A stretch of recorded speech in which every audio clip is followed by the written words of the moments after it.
This episode is brought to you by Farm Bureau Financial Services, Zach Miller Agency. If you're looking for an insurance agent with a personal touch, someone willing to have the real conversations about what's important to you, assistance with submitting claims, and offering quality coverage options, Farm Bureau Financial Services, Zach Miller Agency may be the place for you. Whether you need home, auto, farm, commercial, life, or health insurance, we're here for you. Check us out at agentzachmiller.com. Farm Bureau Property and Casualty Insurance Company, Western Agriculture Insurance Company.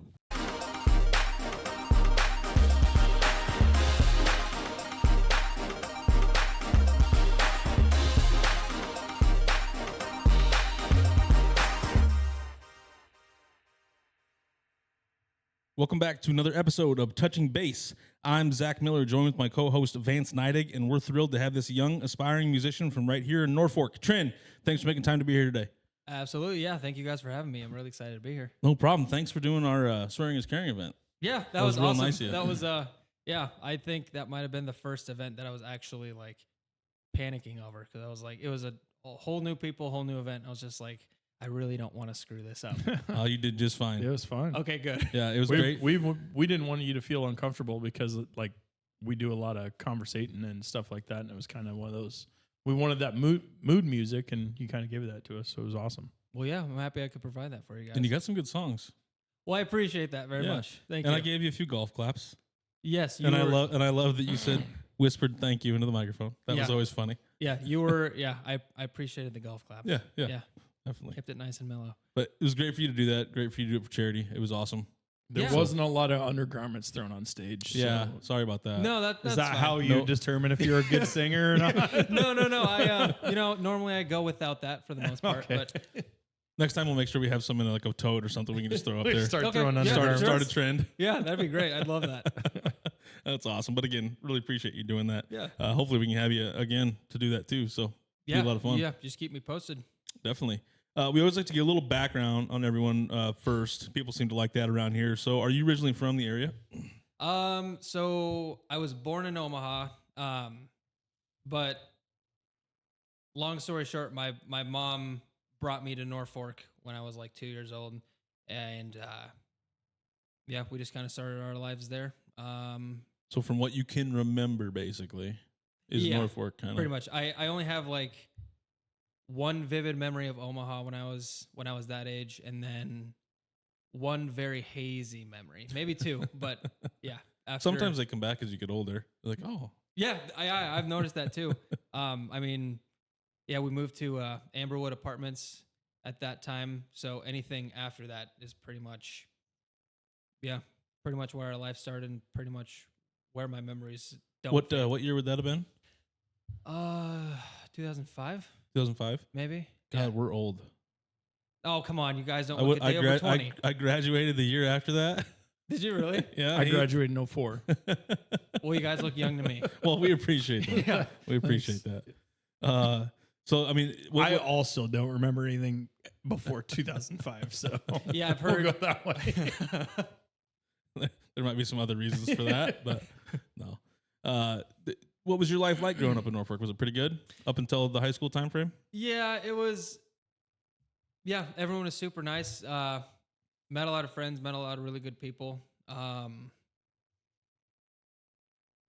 Great life. Where'd you go to grade school at?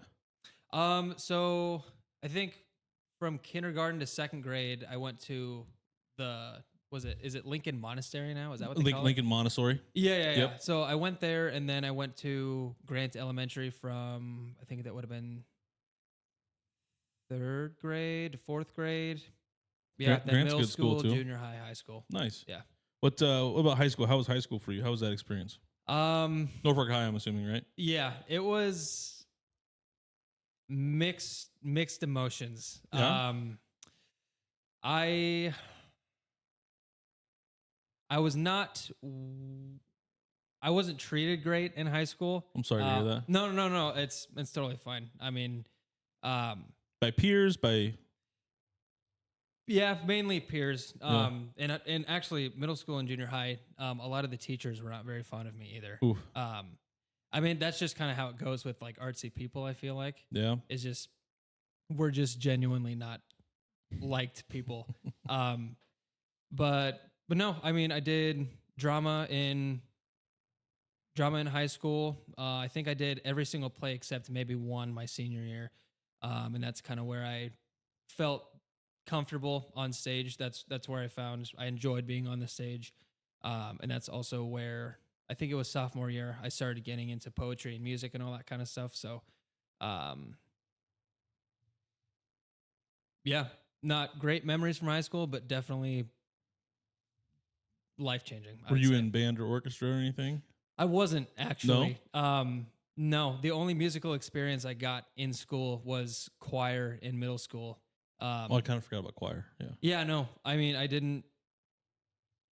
did musicals in drama club. That's really the only music experience that I got in high school. How many musicals did you guys end up doing through your time there? Probably not too many, right? It would have been 4. Oh, really? Yeah, it would have been 4. Yeah, I didn't really enjoy the musicals actually that much. No, I just when I'm on stage and if it's a play, I want to act. I don't want to sing and act because I just when I was up there, I couldn't really hear the music, really, if that makes sense. Yeah, Like I was like, okay, where am I? I can't really hear it. And also when it comes to musical singing, I didn't like being told what to do. I just kind of liked doing my own thing. Yeah. And I think that's probably why I didn't do orchestra and all that kind of stuff. Is that why you don't do a lot of covers either? Yeah, no, I hate covers. Actually, my mom recently started managing and marketing me more, and so she gave my first assignment was to come up with 50 different covers. Ooh. That was brutal. It was really brutal because I was like, what do I even want to sing? But like as I got my first 10, I was like, oh, this is easy. I just pick songs that I Stay in that the ones that you enjoy. Yeah, exactly. Personally like to listen to. And she knows that I'm really big into a lot of different artists and a lot of different music, so that she thinks that's one of my biggest what do you call it? Advantages, I guess.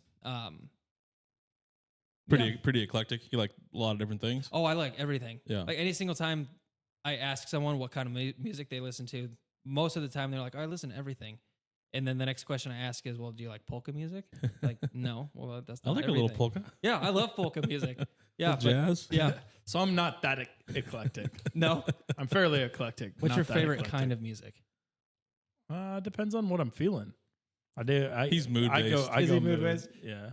So I do. Am I what? You're mood based. Oh, 100%. Like I'll have a rap, or I'll be like in a funk or not a funk, but in a trend.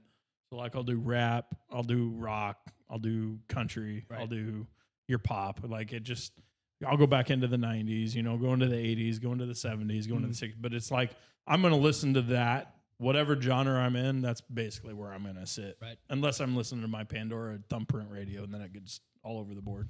What about like favorite artists? You guys have favorite like that you can never get sick of? So whenever I'm asked like the whole album thing, like what album could you listen to for the rest of your life? Right. I always go with the Carter 3, Lil Wayne. Hands Really? down. Yep. Hands down. I just can never gets old for me. Wow. Yep. I would not have guessed that from you. I would have Yep. guessed more of like Aerosmith or something. I don't know why. No. Yeah. No, I mean I like Aerosmith, but not something I could listen to the rest of my life. Right. Type of thing. But yeah, Lil Wayne's kind of my favorite artist like of all time. Well, sweet. Yeah. I literally have a bunch of them that I could listen to for the rest of my life. There's more. Not just but albums. If but I like had to singers. pick one, yeah. Mine would be like M. I like Lil Wayne. I could listen to him forever.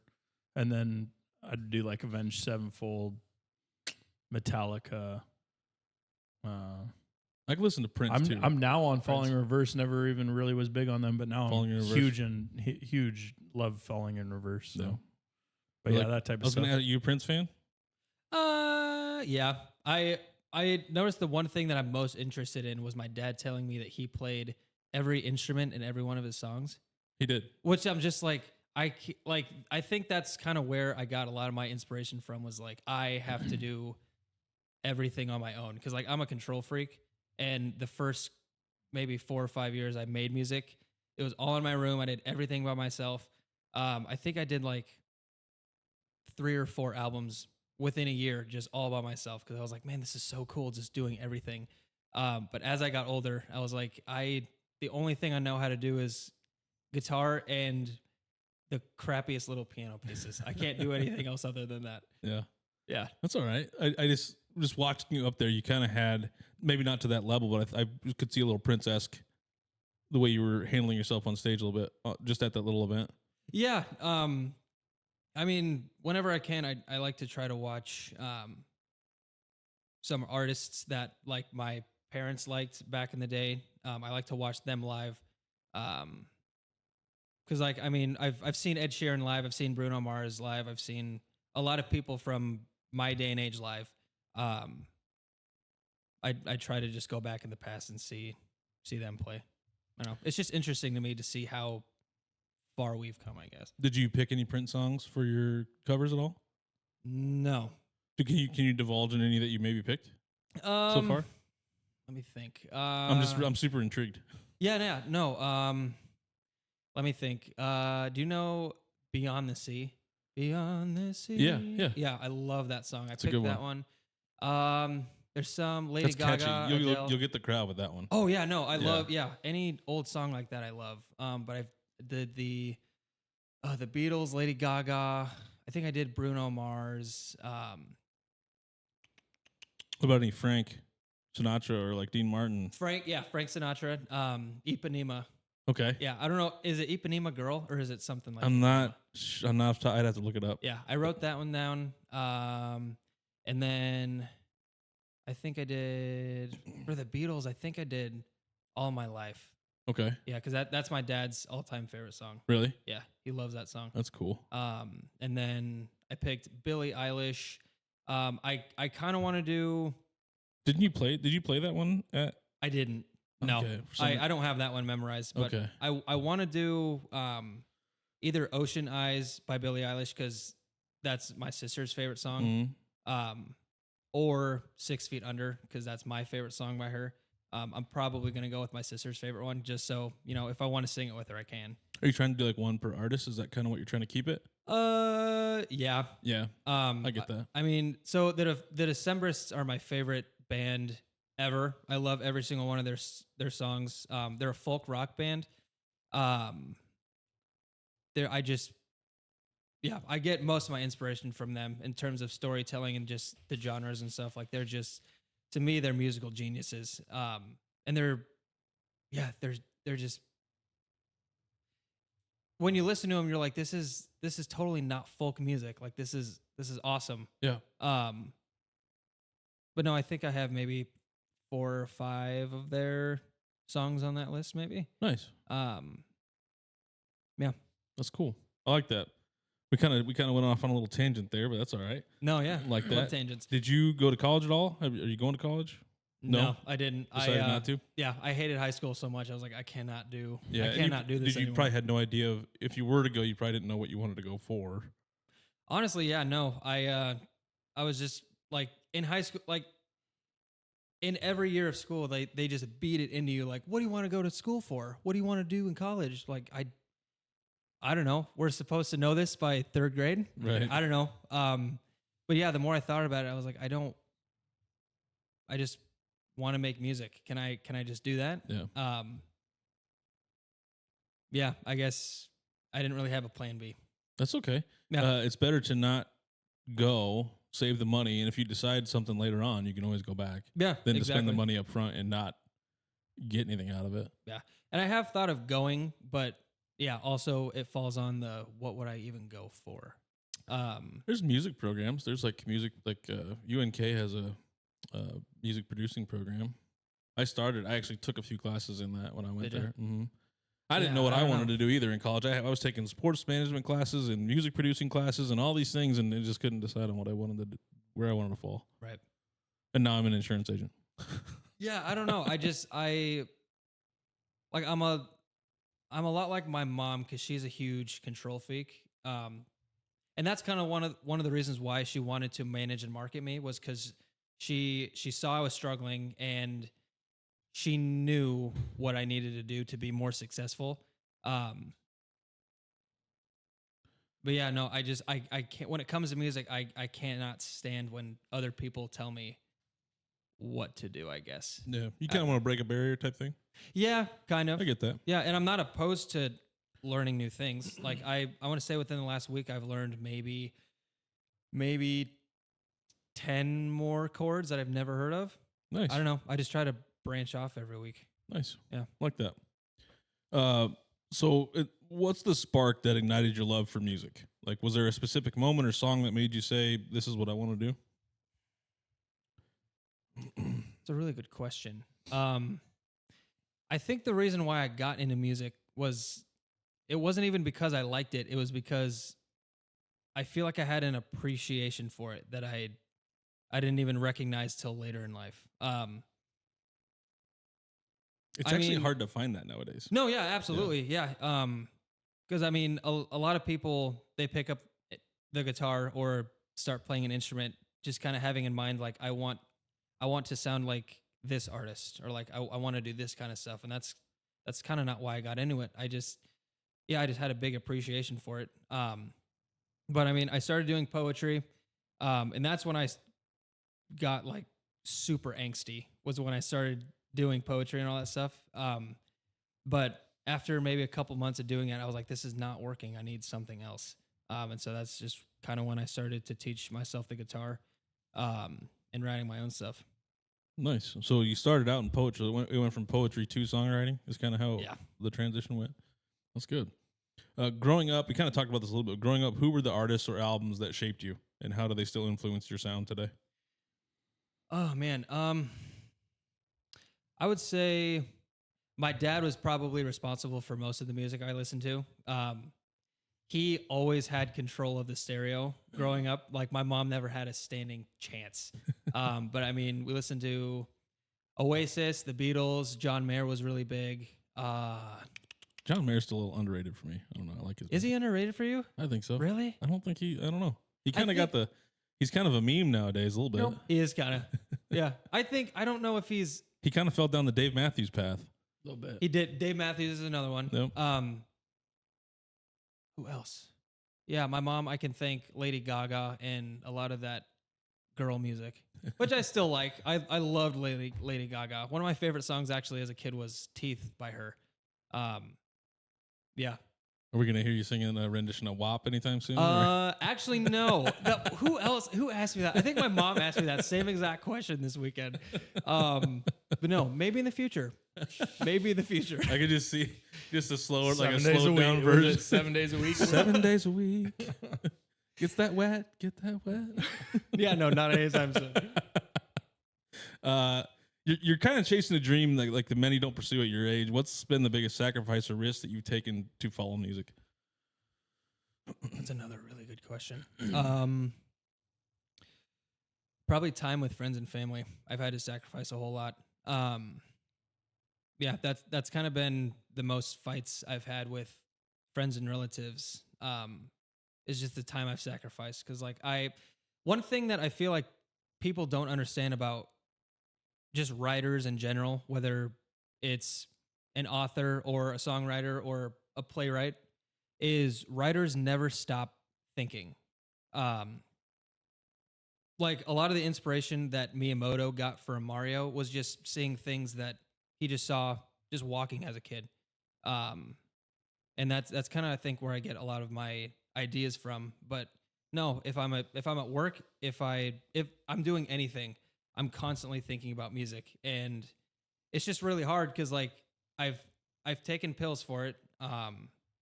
I've done all these things to try to focus more.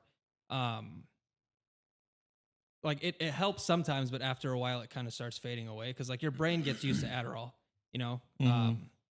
And I didn't want to be reliant on pills. And for a lot of my life, I kind of was. I think that kind of busts your creativity a little bit. So we talk a lot on this podcast. We both have that inner dialogue too, where it never stops. The only thing that can get me to stop that is if I'm playing video games. Right. Literally the only thing that can stop my inner voice from thinking what's the next business move we can do? What's the next podcast thing we can do? I even when I'm trying to sleep, it's the same thing. So don't shut that down because sometimes it's the best ideas come from. No, yeah, I think it was Van Morrison who said who truly believed that his songs were best when he was on drugs. Yeah, I remember hearing that. Yeah. Yeah, and that's one of the quotes that's always stood out to me. Like I don't know what my video games is, like I don't know what shuts my brain off. Does music? Does playing? Like when you're physically in the motions of playing music? Like at the event, did that shut your brain off? Yeah. For that 2 hour or 3 hours? Yeah. Yeah, I guess if I'm at home, nothing shuts it off. Yeah, I can't really think of anything. What about when you were doing your albums? Like when you were actually recording them and doing all that, did it shut off then? No, no, I don't think so. No, okay. I don't think. Yeah, I think only playing music is what shuts my brain off for music. Gotcha. I think that's the only thing. Okay. I don't know. It's both a blessing and a curse. It's something at least. No, he's the same way. I don't know what is your like go-to thing? Lots of stimulation. Yeah. Yeah. I get it. And that's, yeah. Or like, I mean, obviously if I'm, basically listening to,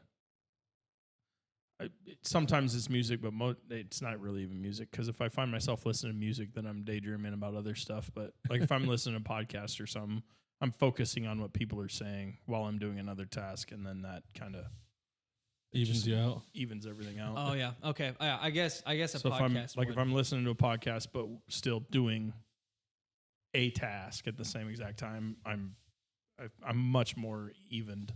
Right. I feel like. Yeah. I feel that. Like when I go for a walk and I listen to a podcast over music, I'm more focused on the podcast and not thinking of other things. If I'm listening to music, I'm always thinking of other stuff. Yeah. The funny thing is, I can listen to my favorite artists. My brain won't shut off, but I can listen to.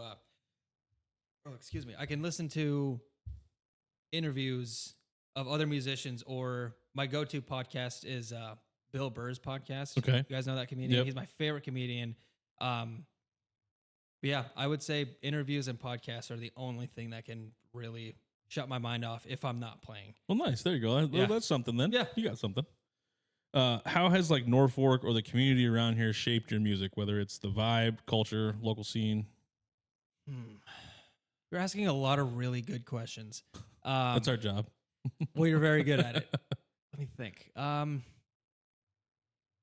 don't know. My last album was very, I would say, rock inspired. But for that one, I went in a lot of different directions with rock because rock is such a broad genre. You know, you can do, there's pop rock. You could turn a polka song into rock. You can make reggae into rock. You know, you can do anything with rock music.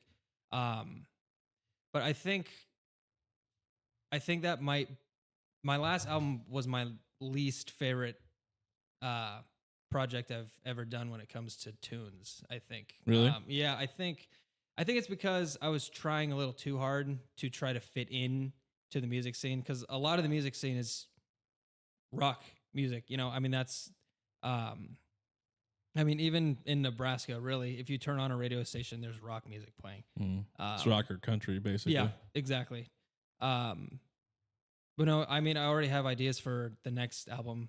I'm hoping to go like more jazz music, more classical kind of stuff. But yeah, I mean, after that one, I have a lot of other ideas in terms of different genres that I haven't hit yet. So, you ever thought about putting multiple genres onto an album instead of doing like one album straight, or is that kind of taboo? No. I think I try to trickle in different genres within that one genre. Gotcha. Yeah, for the country one, I'm trying to squeeze in as many different country genres, subgenres you can think of, like I don't know, outlaw, and then maybe trickle in some I don't know, orchestra stuff. You don't hear too many outlaw country songs anymore. I kind of miss that. No, I love outlaw country. Mm-hmm. I love it so much. Yeah, my dad is also to thank for that too. Nice. What about like Johnny Cash? That's another one we haven't really talked about. Is that something I don't know why he didn't come to mind. Yeah, I love Johnny Cash. Yeah. I've listened. He's other than the Decemberists, I want to say I've listened to more of his albums than anybody else. Really? Yeah, I Interesting. love yeah, no, his storytelling ability is just really good, and I think that's a thing that's lost with newer music is just the storytelling. You mean It's all about the the mumble hook rap? now. The mumble rap? Yeah, yeah, I can't. Yeah, no comment. Yeah, it's basically all about the hook. He's right. It's all about the hook and the chorus. Basically, you get a good hook, and it's like it's the number one song. Yeah, and that's why I went on a tangent with my friend a while ago. I have a really hot take on this. I don't think, and I hope I explained this all correctly. Well, it's your opinion, so it's correct to you.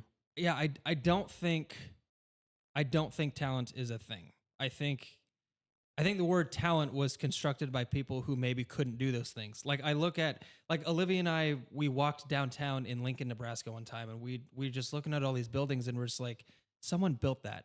Like we were just amazed. Like it takes people to build something that incredible, something that big. Like I couldn't even fathom that. And even Olivia, like she's done stuff that I'm just like, how do you do that? Like she just thinks with a totally different side of the brain. I'm just totally amazed. But anyway, the reason why I don't think talent is, I don't think you need talent to be successful, because a lot of the times, yeah, it's you. All you need to do is meet the right people to get to where you're wanting to go. So connections is a big thing, and then when it comes to talent in music, you don't really need to be good at songwriting. You can just write a good hook, and then you're in. Yeah. You know what I mean? And Yeah. I think I do don't think know. people can tell the difference, though. Like if you have sustained success, then that would be what would constitute talent, as opposed to a flash in the pan type of thing. Well, yeah, Like we've had those people that they had that one song or whatever, and then everything else, it's just not there. You don't have it. But then somebody that's just continuously not, and I'm not saying like just put out the hook, but somebody that can do a lot of different things. Like you just kind of know that they have it. It's Right. there. Right. It's whatever it is. That's what it. Yeah. They have it. It wasn't. But you're just- right. It doesn't take talent to get famous. Yeah. If that's what you're trying to say. Yeah, no, I'm willing to die on that hill. Look at TikTok. Yeah, That's exactly. all you Right. gotta That's do is another look at big TikTok thing. and know it doesn't take talent. Yeah, that's another thing that like kind of frustrates me as an artist is, no, all you have to do is make a video on TikTok and then you can get millions of views. Maybe. Maybe.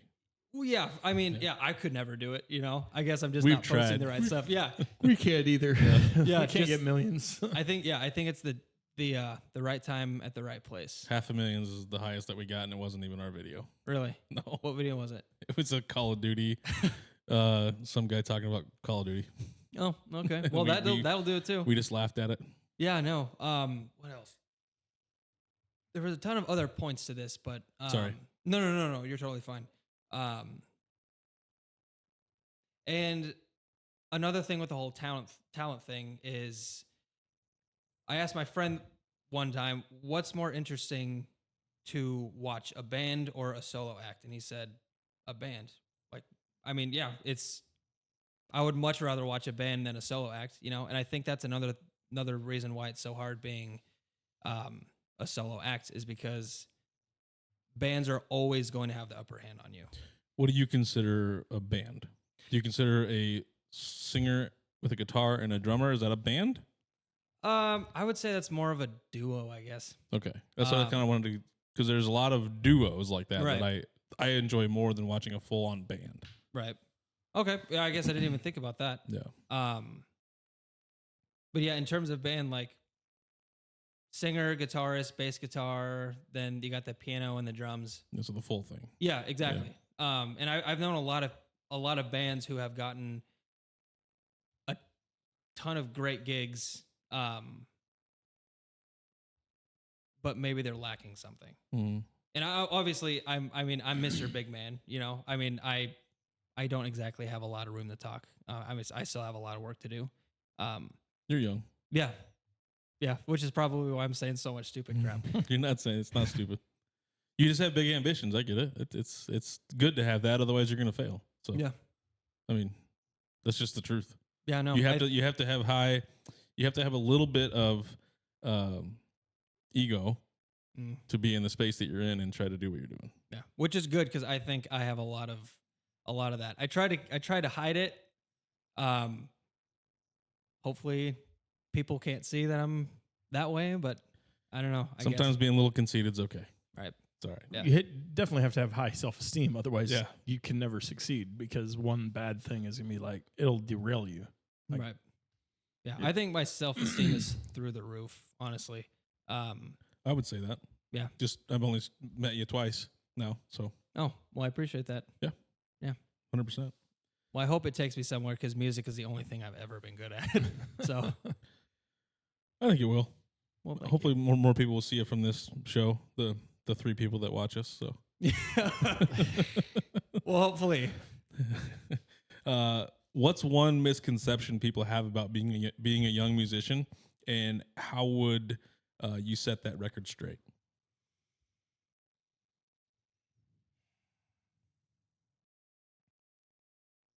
Man.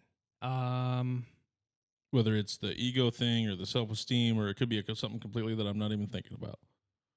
I don't know. I think definitely some people just have it, whatever it is. Like you were saying, I think Yeah. some people just have the ability to do things other people can't do, which is I think where the talent thing comes from. Like you're just wondering like, how do you do that? How do I do that? But I think a big misconception would be, I don't know. I think in order to be a genius, something has to be wrong with you. Like I genuinely believe that. Yeah, there was this one guy. He was a great inventor. He invented so much brilliant stuff. But he was married to a pigeon, and this was like last century. And I'm just like, what? I don't know. I mean, if you look at a ton of whether it's musical or any other genius, you look at their daily life and you're just like, really? They're a little bit on the spectrum. Yeah, most kind of of. them. Yeah.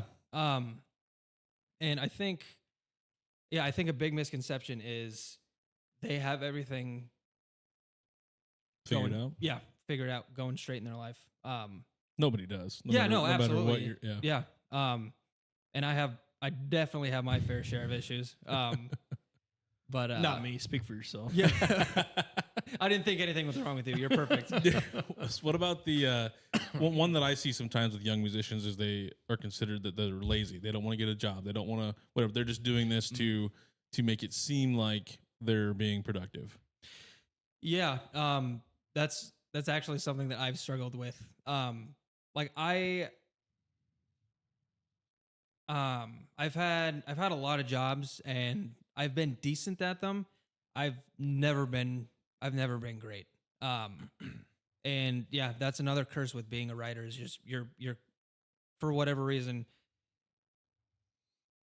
a part of your mind is always thinking about what am I doing when I get home? Mm-hmm.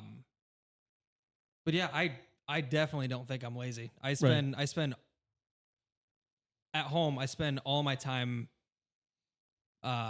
making music. And if I'm just sitting watching TV, I'm just thinking, what is my next song going to be about? Who do I have anything going on tomorrow? Just anything music wise.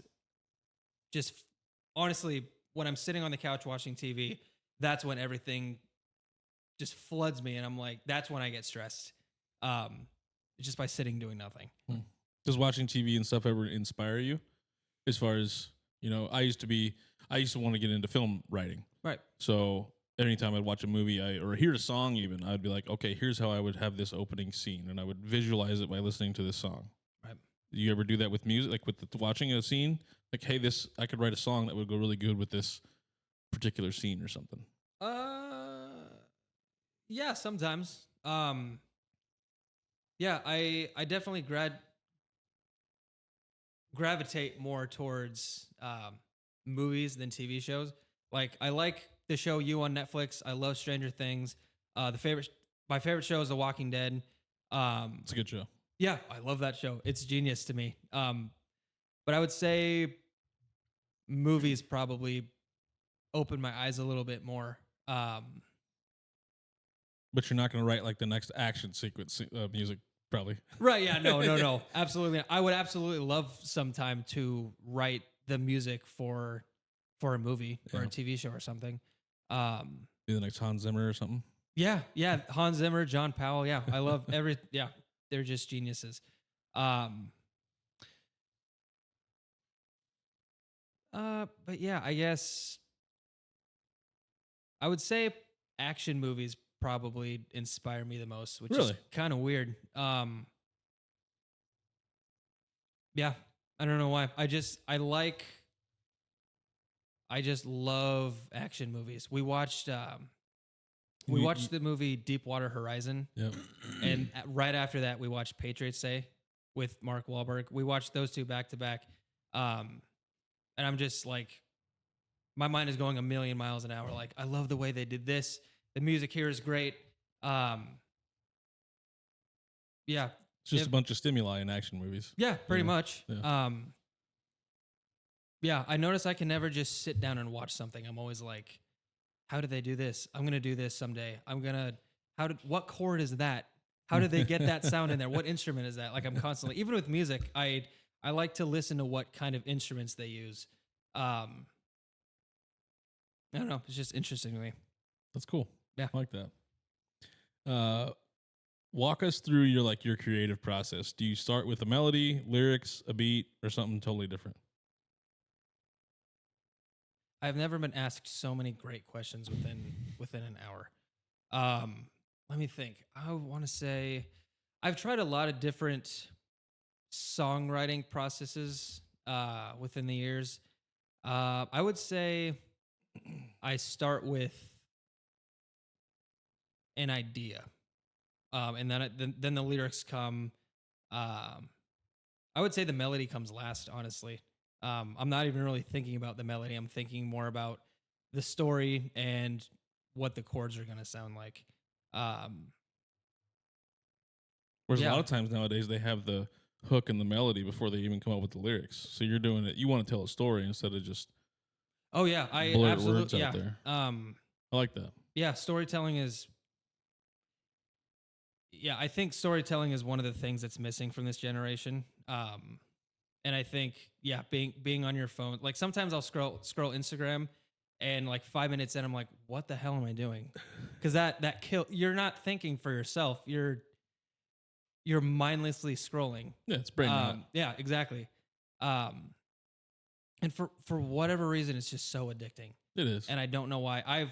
I remember cutting it for like a month or two, and I feel like my memory went up like 20%. It's because you can just doom scroll and you get something new every 2 seconds. If you Right. want. Yeah. That's I don't why know. people like it. Yeah. It's just. Yeah. I To don't know. some people, that's their way from getting away from the world. They can do that. I can't do that. It's such an unhealthy way of doing it, because the one thing that I've taken away from social media is this is how I'm supposed to live my life. I'm supposed to be happy like this. I'm supposed to be doing these kind of things. But none of them are happy. They're yeah, just absolutely. portraying to be happy. Yeah, I think people who post on social media are the saddest, you know? Yeah, I don't know. It's really weird. Are we sad because we post podcast videos? Absolutely. No. You guys seem like good guys. AI does all of our podcast posting, so Yeah, isn't that just crazy to me? Isn't that just crazy? It's crazy to me. I don't know if it's crazy to you guys. it's not perfect, but it saves me like 6 to 8 hours a week from editing all the TikToks and stuff myself. Yeah, So, no, honestly, I've listened to some great blues music, but like an hour later we were like, oh, this is AI. And so we just shut it off. It's like, man, AI is going to take over the world. It's wild. It's insane to me. I don't know. I think, yeah, I'm hoping, yeah, if no one else finds a way of creating certain boundaries with what AI can use, I would like to be that person. I don't know. Yeah. I think social media has taken away a lot from people. I don't think AI needs to do the exact same thing. I agree with You know, you. it's taken more and more every day. I feel I just watched a video the other day. I think it was Boston Dynamics. One of the robots started attacking the That was the like a year workers. ago. Yeah. Yeah. Where was it? You know what else they're doing? Huh. Was their lab growing human brain cells from I saw that. stem cells and putting them in AI. Oh, it's just That's scary. That's just Yeah, That's no, scary. that's every sci-fi movie right there. That's I the heard What was beginning. that Will Smith one? The iRobot. Yeah, iRobot. Yeah, that's the one. iRobot? iRobot. You've never You ever seen that? iRobot? I don't think with so, Will no. Smith? You need to watch iRobot. iRobot. Okay. That's a fun one. Babe, if you're listening, write that one down. With genres blending like never before, this kind of in this time, how do you describe your sound and how you are experimenting with different genre fusions? We kind of talked about that a little bit, but can you give us any kind of genre fusions that you're going to do, or if you're going to do? I mean, I try not to give away my secrets, but Again, only 3 people are going to listen, so maybe 5 with your parents. yeah. There you go. But no, you guys are doing a good job. I love this podcast. But genre fusion. I have You like folk rock or like right. hip hop and rock, or I'm trying to think of some other ones that have come up lately.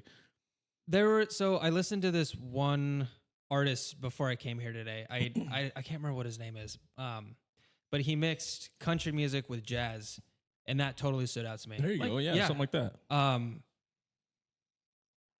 Yeah, I have some.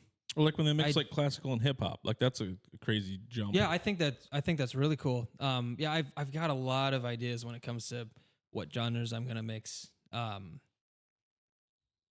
and one thing that I like to do is, a lot of the greats can tell you this as well, is if you don't know where to start with the song, think about what you would want to hear, and that's kind of what I do. And I was practicing one of my songs with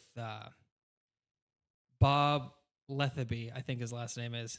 It's probably Lethaby. But I was practicing with him, and he's been into the music industry for a long time. And one thing that really stood out to me was he said, he asked me a couple times, "What chords are you doing?"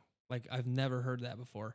And from someone who's been in the music industry for a long time, that just made me feel really good. Good. And he also said, "I've never seen anyone play guitar like you do."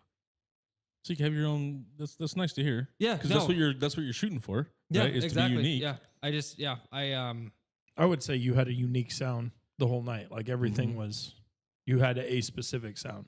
What in my sound do you opinion. think that would have been? I don't know how to say it. I don't know. I just know it because I noticed it. Right. And I don't know how to. I'm not a music guy. I listen to music, but I'm not. the I guy can't to put my tell finger you. on it either, but it definitely was. It was soothing. It was nice to listen to. It was fun. I was trying to say Whatever it's you- like a soft rock, Yeah. kind of Okay. like the 90s, early 2000s. That's kind of what it felt like a little Right. bit to me. It was good. Well, yeah, thanks. Yeah, I've gotten a lot of compliments about my sound over the years, but I ask them and they're like, I have no idea. Well, Just you're- keep doing what you're again, doing. You're looking for something unique. I can't put my finger on it. I just couldn't. After listening to it, and I was trying to, I was like, this really sounds like this, and like, well, now it really sounds like this, and I couldn't ever put my finger on it. Well, thanks. I even told you appreciate that night. I think so. Yeah. Yeah. Yeah. Yeah. I'm trying to go for something different. Yeah. A lot of the times I don't know if it works, but My mashups that I thoroughly enjoy is when somebody takes like a hip hop or R&B song and then does it acoustically. That's what we had for our wedding. Like Right. during the like whenever the social hour, we were playing acoustic versions of hip hop and Really? R&B. Yeah. have I at Mimosa Fest, I did a mix of one of my songs, and then at the end of my song, I just kept playing guitar, and then I started singing "Jump Around." Did you? Did I do that at the charity event? I don't think I did. I don't think remember. But no, yeah, sometimes I'll just be playing one of my songs, and if I feel that I need to trickle in like Eminem or Macklemore, I'll just do that. That's You know, cool. I've done it before. Yeah, I like that. We had somebody do like No Diggity one time. That was that's a kinda funny. great song. Yeah, That was good. I don't, for some reason, I've always liked those types of things done acoustically. I Right. don't know. Yeah. No. It's weird. Even I listened to an acoustic version of Michael Jackson's Billie Jean, and that was really cool too. Oh, I bet. Yeah. Like any genre that isn't supposed to be acoustic sounds really cool acoustic. You should throw Man in the Mirror on your. I actually do have that on my list. Yeah. I'm coming to your next show. All right. I'll see you there. What's a song you've written that's like deeply personal to you, and what was the story or emotion behind it, if you don't mind sharing? Yeah. So there's one that comes to mind. It's called Weiler and Yor. It's about my great grandma who passed away. How long has it been now? 4 years, maybe 3 or 4 years. But I took the words from her obituary and I used that as the lyrics for the song. Nice. And that's probably one of the most personal songs I've written, because it's a song like anyone outside of my family who's asked me about that song, they don't really understand it, but the ones in my family are like, you have to keep singing this one. Like it's for them. Like I don't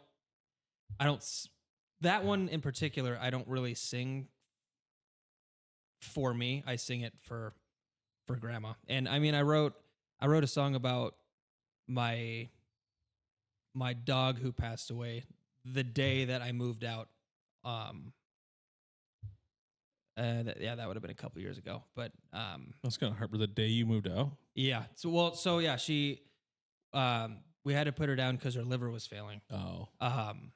And the next day is when I moved out, and that first month was brutal. Like she was my best friend. I was like, my best friend is gone. You know, like I'm on my own. I have to figure it out from here. It's weird how some of those things happen. Like our first dog passed away like literally I think it was a week or 2 weeks before we were going to move into this house. It wasn't very long. It was like weird that it was like our goal was to get him in here at least for a little bit so he could Right. enjoy the new place, and it was literally like a week or two before Yeah. we were going to move in. Yeah, those are the kind of things where I'm like, there's no way there's not a creator, because it was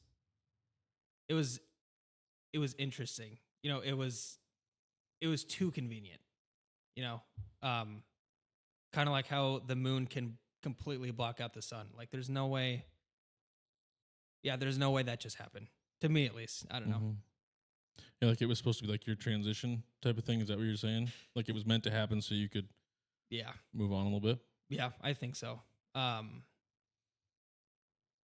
Yeah, harsh moment, but I'm kind of glad it happened, because it just seemed like with her coming home from a really shitty day at school, it was just easier, you know. And after she passed, I was like, how do I figure things out for myself, you know? Yeah. Did Yeah. you guys bury her, or did you do cremation, or what did you guys do? Yeah, we did cremation. I have a little necklace with some of her ashes on me, in it, and on like the little thing that the ashes are in, it's a picture of us looking out a window when I was a little boy, you know. That's So, pretty cool. Yeah, so she had like no white on her face. Yeah, and I had my arm wrapped around her. That's one of my favorite pictures. That's awesome. Yeah. That's awesome. We were just talking about AI, but AI tools are kind of reshaping music production. You just kind of talked about that, from generating sounds to mixing tracks. Have you played with AI in your work? It doesn't sound like that's probably the case. And what's your take on its role in creativity? No, I haven't. I haven't tried it. I've thought about it when it comes to like the pictures and all that kind of stuff, but I'm a huge stickler on, if I didn't create it, I'm not going to feel joy from it. So that's kind of why I never gave AI a chance. I don't know. See, the news makes it seem like it's a really big deal, but I don't think we're as screwed as the news says we are. Like, I remember this one time this guy asked me, man, with how things are going right now, what's life going to be like for your kids? And I'm like, they're probably going to have their own issues, but they're probably going to be fine, you know? Yeah. Cause like, I mean, didn't in like the 30s, we thought we were going to be in trouble. Well, kind of thing. It's yeah. Sure, yeah. I mean, I'm sure we're not helping it, but yeah, I don't know. I think AI has a lot more advancing to do. I mean, it's done a lot within the last year, even. But yeah, I don't think we're as doomed as we all think we are. Okay. Hope not. Yeah. I hope not. Hope not. Yeah, me too. I feel like it's a tool. Yeah, And absolutely. tools can be good and bad. So Yeah. we'll see Yeah. what happens. You got to check its work. Yeah, man, I remember. Proof. The problem is it's only as good as what is programming it and what they teach it and what Right. they shove into and what you ask it. Yeah. Like if you're not specific in your question, then it's not going to spit out what. Yeah, that's what I feel like a lot of scientists do when it comes to information. Like, there's a problem, and then like soon after that, they'll find a solution to the problem. And in the back of my mind, I'm just kind of like, I feel like you should have taken more time for an issue like this. Yeah, I don't know. That's kind of how I felt about. I just lost my train of thought. Oh. I don't know. Well, if you think of it, we can come back to it. It's all right. Do you deal much in spatial audio or 3D sound at all with what you do? What do you mean? So like I just noticed that spatial audio is kind of getting a little bigger. They're trying to make creating sound more immersive. So like when you're creating an album, sometimes they'll make it so it can be done in like the old surround sound, whereas music wasn't always done that way. And they're trying to make it more immersive like that. Is that something you dabble in, or do you know if music is going that route? Or I would absolutely give it a try. Yeah, I didn't even know that was in the making. it's been being done. So that's how you get your, sometimes you can hear it from it's faders and balancing and all that kind of stuff, but it's more put into the music than like just, the left and right channel. Yeah, left and right and front and back and more spatial. Bass might be coming. Like you watch a movie and if you have surround sound, some sounds will come from the back or right. I used to jump into that quite a bit when I was starting out, but for now, I don't like to have it too far in just one ear. If I'm listening to a song, I kind of just want to listen to it. But no, yeah, I like sometimes a sound will pan, and I think that's kind of interesting. Hopefully everybody heard that. Yeah, okay. It'll be quiet, but they'll hear it. But it was panning. Yeah. So yeah, it was exactly. Because I know like Eminem messed with that a little bit early on, where he'd had some sounds come out of the left side and some out of the right, and yeah, I listen to old music, like the Beatles, for example, or I like the Everly Brothers. Sometimes they'll do that. And I think it's cool, but for where I am, I'm not really a huge fan of it. Yeah. Like obviously that's all they could do back then. Right. Like they had left, middle, and right, so they didn't really have a lot of options. But no, yeah, I mean every year I'm just interested into. I'm interested to see what new things in music have been thought of and how to play with it to make it your own, right? Yeah, exactly. Yeah. Like ELO was really good at the whole spatial sound even back then. ELO. Are they Electric Light Orchestra? Okay. Yeah. I don't think I've listened to that kind of stuff. I'll have to check that out though. Yeah. But that again, it's a huge orchestra playing, right, rather than a band. Yeah, no, I don't know. I like, yeah, if it's in front of me, like, so when I listen to music, I can hear the instruments like right in front of my face. I really like that. I like being surrounded is cool, but for some reason I enjoy having it like right in front of my face. And that's kind of how this album is coming together too, I think. Hits you in the face. Yeah, kind of, yeah. Good. We kind of talked about this too, but social media, especially TikTok, is a game changer for breaking artists in this time frame. How are you using platforms like TikTok or Instagram to build your fan base? Or are you? Yeah, I'm using Instagram primarily, and then and then Facebook. No TikTok.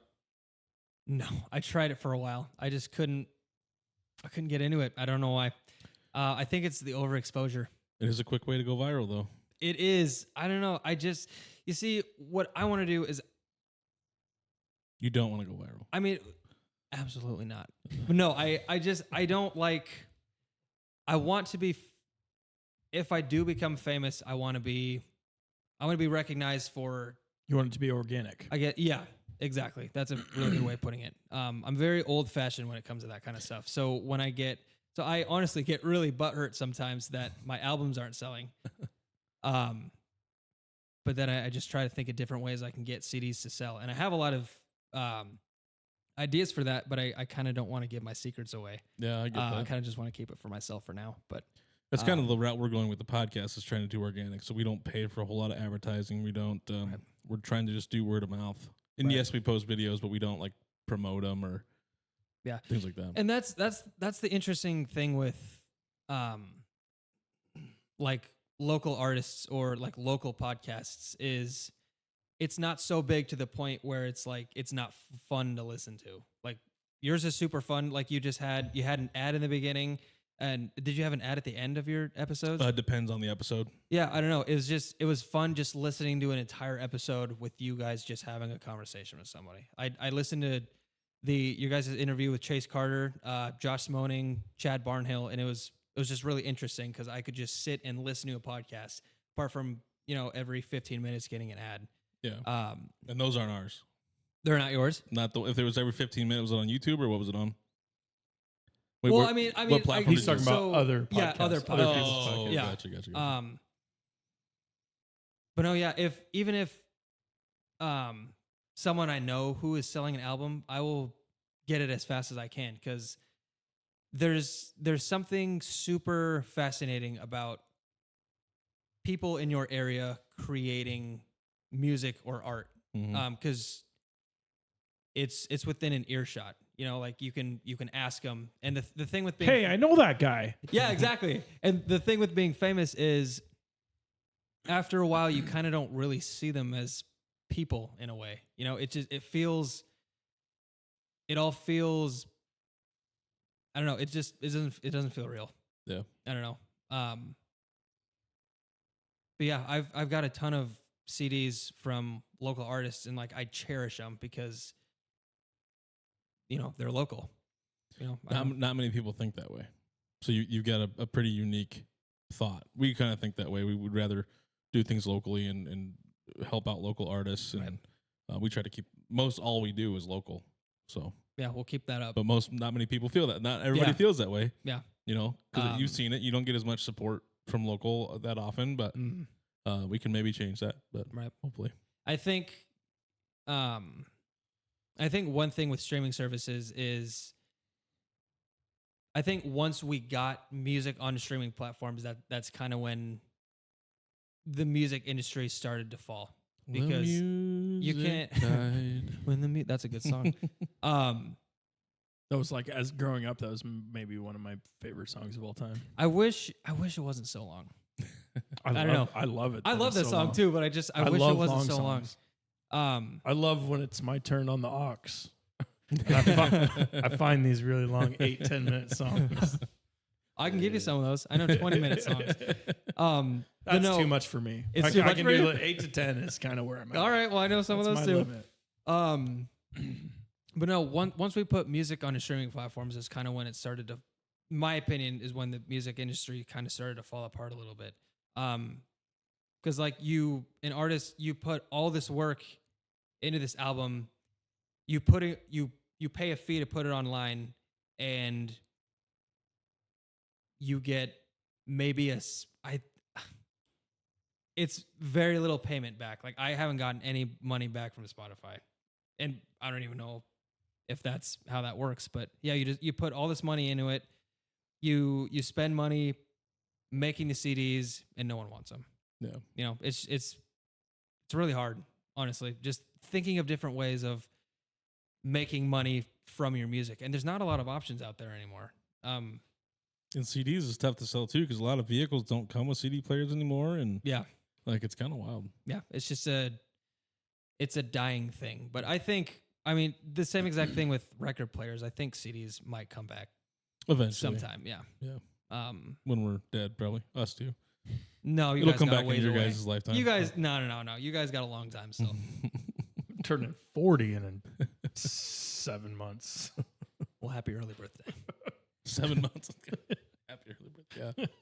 Yeah. I was just doing some math. This is totally off topic, but our 100th episode, giving time wise, if we do, depending on if we skip a few weeks, will be like on my birthday. Oh, there you go. Perfect. Well, sweet. Yeah. Yeah. You have to bring a cake and everything. Well, I try to look out ahead to see if a episode like that's gonna land on something special. Right. But it'll be right around Thanksgiving, so be kind of tough. Well, sweet. Yeah. Anyway. Also not sweet, I guess. Yeah. We'll see. Speaking of streaming platforms dominate, but their low payouts and policies like Spotify's 1,000 stream royalty threshold make it tough for new artists. How do you approach streaming to grow your career? You kind of already answered Well, that. damn, yeah, they're never gonna let me post another song on them again. Oh, they'll be fine. I mean, I didn't know it was 1,000 download threshold, so that's why you're not getting paid. yeah. Do you how many downloads you got on some of your stuff? Or streams? I don't even think I have. I don't have much. Well, I'll have to get on there. Yeah, I didn't know you were on there, so I'll get on there and I'll get you some listens. Well, I appreciate that. Yeah. But no. So one thing that I'm wanting to do is I kind of want to make my money back in a way. So I've got like a 12 song set list for the album that I'm working on. And I'm gonna post those 12 songs online. And then I have 4 other bonus songs that I'm gonna put only on the CDs and SoundCloud because it's free. Because I think that would be another good way of people being like, hey, I want to listen to those 4 songs. Can I maybe buy an album? I don't know. Maybe it'll work. What's the way to buy a digital album? Is that like Apple Music the only way you can do that? I think so. Yeah, that, and I think YouTube Music does it. I think there is only a select few though. But yeah. Have you ever thought about pushing some of your music out royalty free to streamers to use? I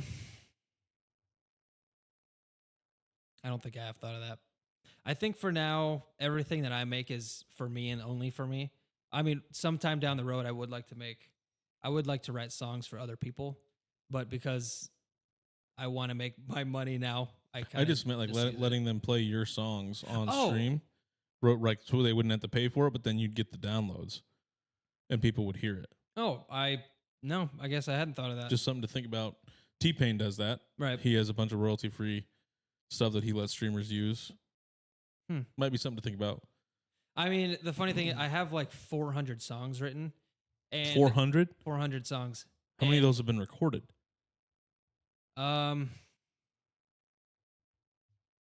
Maybe, let me think.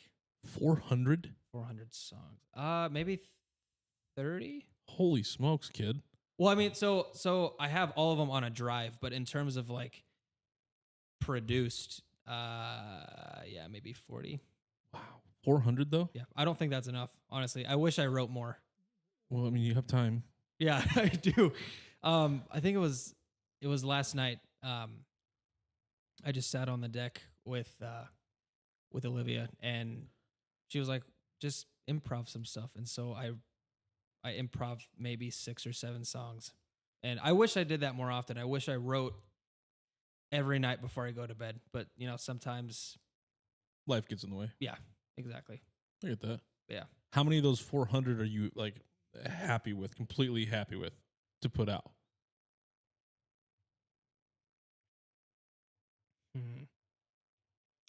I would say, honestly, I would say maybe 1% I'm not happy with. Not happy with. Yeah. Okay. So you're happy with more. Okay. Yeah, there's very few where I'm like, this is a really garbage song. But I mean, you have to get the garbage out to get a good song. You know, Well, you have to otherwise just you get it attract out. rats. Exactly. And then yeah. I don't know. That's kind Yeah. of 400 though. Yeah, I wish I wrote more. That's just It's a lot. Yeah, that number is still climbing. How do you stay true to yourself while trying to appeal to a wider audience? That is something I'm also trying to figure out. A lot of the times throughout the day, if I've written down a list of music things I'm gonna do when I get home, or like if music is just out of my mind, I'm trying to think of like persona. I guess I hate that word, but for lack of a better word, persona. I'm a very loud person. Like I'm trying to find a balance between whether I want to be a calm, relaxed artist, or if I just want to be completely myself. Just filled with angst. Yeah, pretty much. Yeah. I think being yourself's the best way to go. Yeah, I don't know. But that's just my opinion. I'm not famous. I'm not famous. Yeah, So, I mean- I guess I don't know. I just always People can tell when people are genuine and when people Yeah. aren't genuine. Right. Yeah, I So- think that's kind of the thing. Like I'm very Speaking of genuine, you should do a rendition of Pony. of Pony. Yeah. I have wanted to do that one for a really long Put time. it on your list. I just haven't gotten into it yet. Yeah, I'll put I that don't know on my why you list. didn't acoustically do that at the event. but I should have. Yeah. Here we you are. would have had us both dancing. Anyway, go ahead. Oh Sorry. no. Yeah, I don't know. I guess I don't want to be that super loud, arrogant American that we all know. You know, I don't see you just- as that at all. Being loud doesn't mean you're arrogant all the time. Yeah. I don't know. It's something I'm kind of just thinking about every day. Yeah. I don't know. I've definitely I'm trying to get better at stage presence. I compared you to Prince. I think you're doing okay. Well, thank you. Well, I mean, like I appreciate that. this is the first thing that came to my head when I saw you up there. Like the second song in, I'm like, he's got a really good stage presence for only being on this little stage that you're on. Well, So, thanks. Yeah. Yeah. I'm not trying to boost your ego. No, I'm no, just- no, no. Well, my ego can't be boosted anymore. And he says the same. You guys are two peas in a pod. But yeah, I guess I don't know. I guess one thing that I am scared of is like in an interview or like a podcast, for example, is saying the wrong thing. You got to learn to stop that. Yeah. Who cares? Yeah. If you say the wrong thing, all you got to do, like, you don't even have to apologize. I've gotten to the point, like, just don't apologize. If you meant it, then it is what it is. If it offends somebody, that's on them. That's not on you. Right. Like, you can do your best to try not to go out of your way to offend somebody. Right. But if they're getting offended for something that you said that's, Right. it's grow up, Peter Pan, Count Yeah. Chocula. Like, kind of one of those things, like, and don't worry about it. Like, be confident in your thoughts, and if it's your belief, just stand behind it. That's what I think. Like, that's advice I'd give everybody. Don't worry about what other people think of what you said accidentally. Right. Unless you genuinely are afraid that, hey, I misspoke on something that I should have known that this is what I meant. But that's a little bit different. Like, I meant this, but I said this. Right. I think I've gotten better at that. Just, I don't know, apologizing for something stupid that I might have said. But no matter what you say, you're going to offend somebody. Oh, yeah, absolutely, yeah. So you Literally can't, doesn't you matter. can't worry about. That's Yeah. where I've Everybody. gotten, like, I Yeah. don't care. I've gotten to the point, like, Yeah. it's whatever. Right. Like, Yeah. I'm confident in who I am, and I'm going to worry about, I care about the man upstairs. I don't really care about It's other also stuff. it's also just really hard living in a generation where someone can put something online of something that you said and just totally rip you Oh, apart. 100%. You know, and that's I think that's another reason why where you grew up in it. I was already out of that growing up when that started happening. yeah, So- no, I don't know. It's one of those things where you can't control it. You may get ripped apart. I don't know. It's always something that You know what they're Kind of not going to bothers do, me. though? what's that? They're not going to take your birthday away. they're not going to take my birthday away. I can't. I'll have to keep that in mind. Doesn't matter. Who cares if they rip you apart? Yeah. Turns out you still have a birthday coming up. Exactly. Yeah, it turns out if you stay true to yourself, You know what? Fuck them. if you stay true to yourself, you know how the situation went. Yeah. As long as you know how it went and you feel good about it, that's all that matters. Mm-hmm. Yeah. At the end of the day. Yeah, I don't think it's something I think about. But then again, we're podcasting to 3 people, so maybe we're not the good people. 5. We're not 5. giving you the right. This is bad advice. Well, Don't 6. listen I'm to sure. us. I'm sure I'll be listening to it, being why didn't you just say this instead of this? Right. We just like saying that because it's fun. the 3 people To the thing. 3 people, yeah. It's always fun to say. Yeah. Yeah. If we only had 3, I don't know if we'd still be doing this. But Well, yeah, no. So I listened to your guys' interview with Chase Carter today, and the first one or the second one? first one, I and I didn't know that he also did YouTube because I did YouTube for a little bit too. Yeah. He's had 2 iterations with YouTube and has quit both times. Yeah, I know. I was like, we just grew up in the age of if you're on YouTube, you're cool. Yeah. And I don't know where that came from. It was a way to get famous. Yeah, it was easy. And yeah, like he said, it was a way for me to come out of my shell a little bit. And yeah, I only had 3 people watching those videos too. Yeah. But it was still fun. Yeah. Yeah. Exactly. It's okay. We just like to joke about it. Yeah, no. Can't hurt me.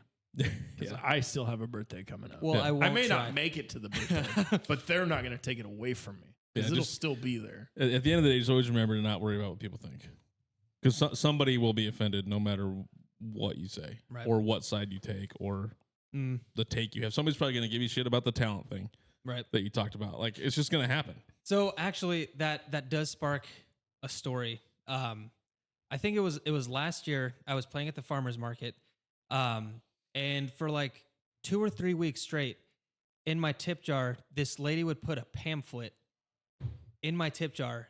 And I remember the first day I read it, it said, "Are you going to heaven or hell?" And it just caught me off guard. Like, what is this supposed to be? Is this an invitation, or is it like you need to rethink what you're doing?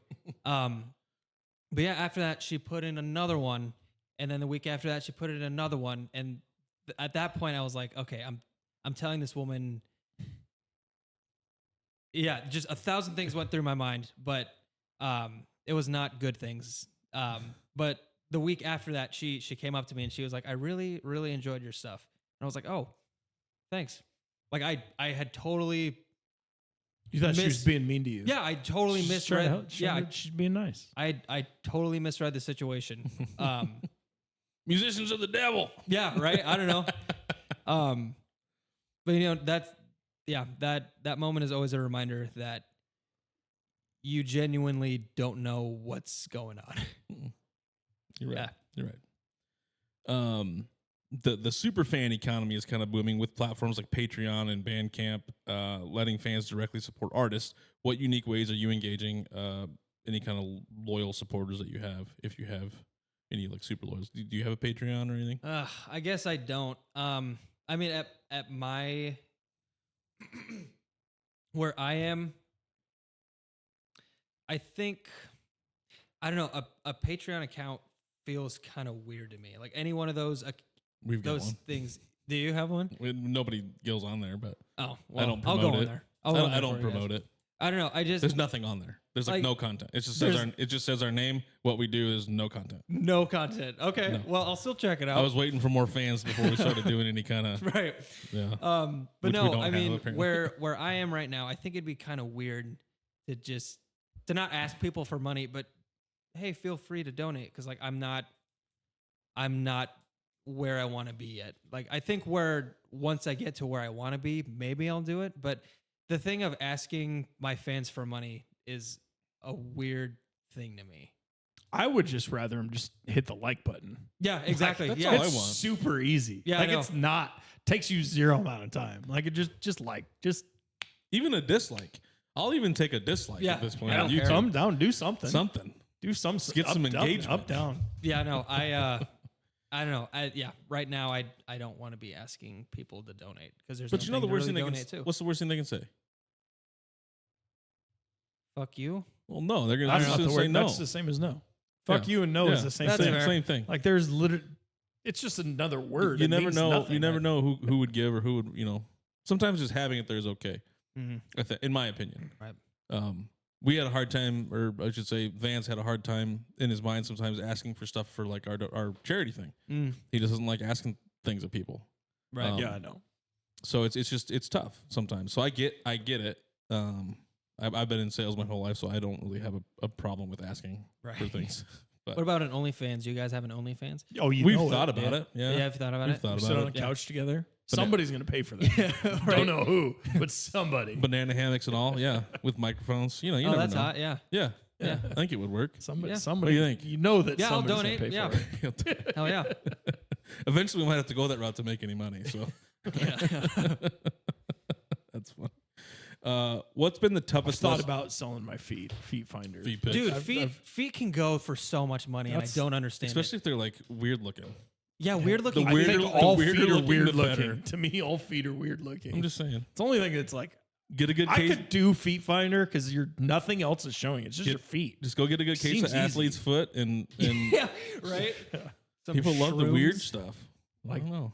And do you think like if you're like squishing it in something, does that sell for more money? Yeah, I you could think probably so, yeah. if you start doing one, That'd be then you like an start selling your ASMR socks. thing. Like it feels good, like it's squishing into something. Yeah, I've seen them where they put like shaving cream inside a sock and then put their foot in it and the shaving cream spews out the side. That's a new one. You ever seen No, that? I haven't TikTok? seen that one. TikTok, yeah. I've seen a lot of grape stomping videos. Well, that was I always don't a know. thing for a I long guess time. Yeah. I guess I'm not. I guess I'm a little late into the OnlyFans thing. I don't. So you got a I feet don't- fetish, is what you're saying? Yeah, sure. Yeah, I got a feet fetish. Toenails are my weakness. There you go. God. What's been the toughest lesson you've learned about the music industry so far, and how has it changed the way you approach your career?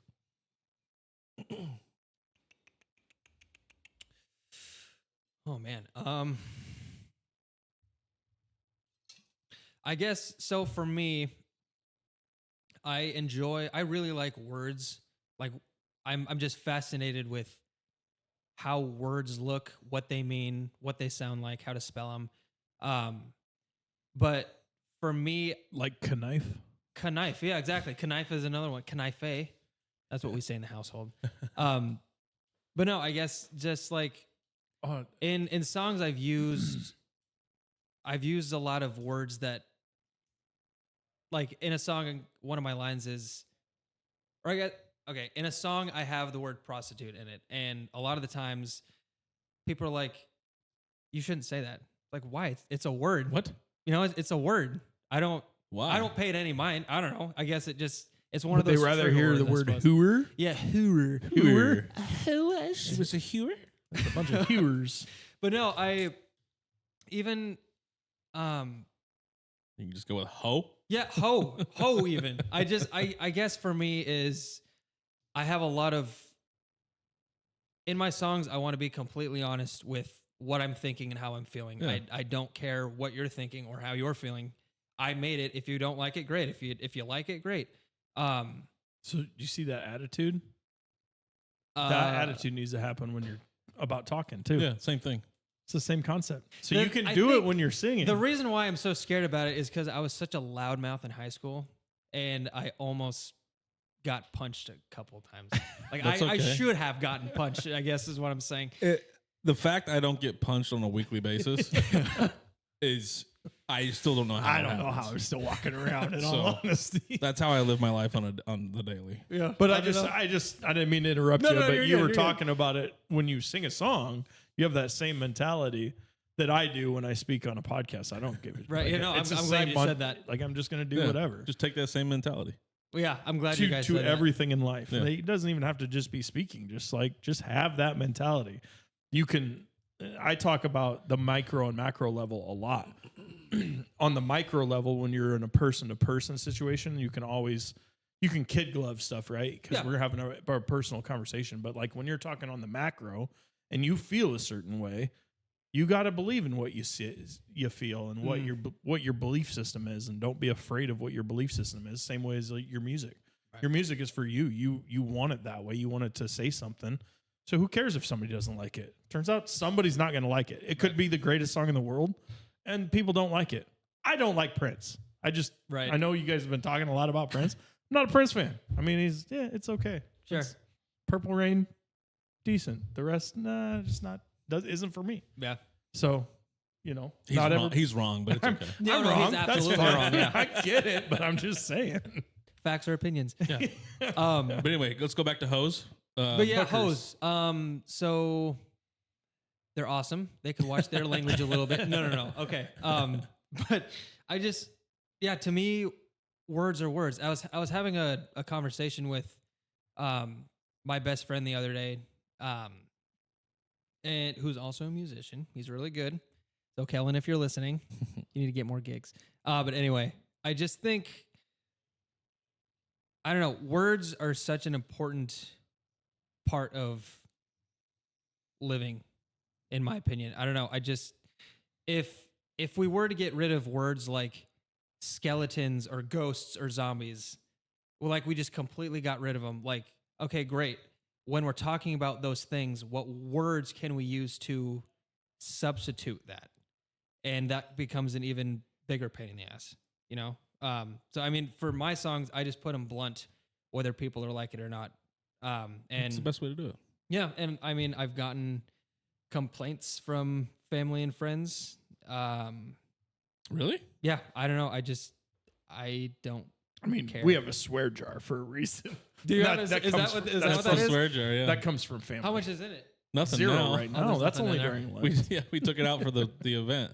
Oh well, That's the swear jar from the event. I actually. Oh, from the event. Yeah, the swearing is caring. Oh. That's so we fill that through the Oh. year, and then And it then goes to that event every year. it's only during Lent that I'm paying for it, but I Sure. technically, Yeah. I can't afford to do just Lent, so I just pay it as we go. Well, I wish I had $10 on me. 'Cause it go straight So into you it. don't need that. That's okay. It's all good. There's enough money that gets put in there throughout the year. I'm sure. Yeah. I'm sure. Yeah, it's not a big deal. But no, yeah, I think. I don't know. And Is that the worst word you today's- got? No, I have rape in there.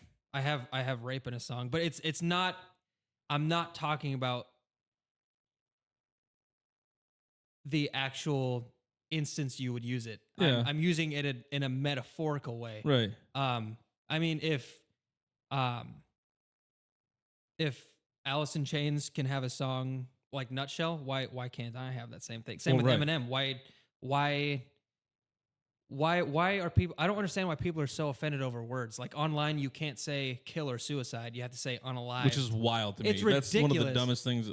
I hate that thing. I absolutely hate it too. Seems weird. And on unalive, they have to bleep out like the A or something like that. It's like, what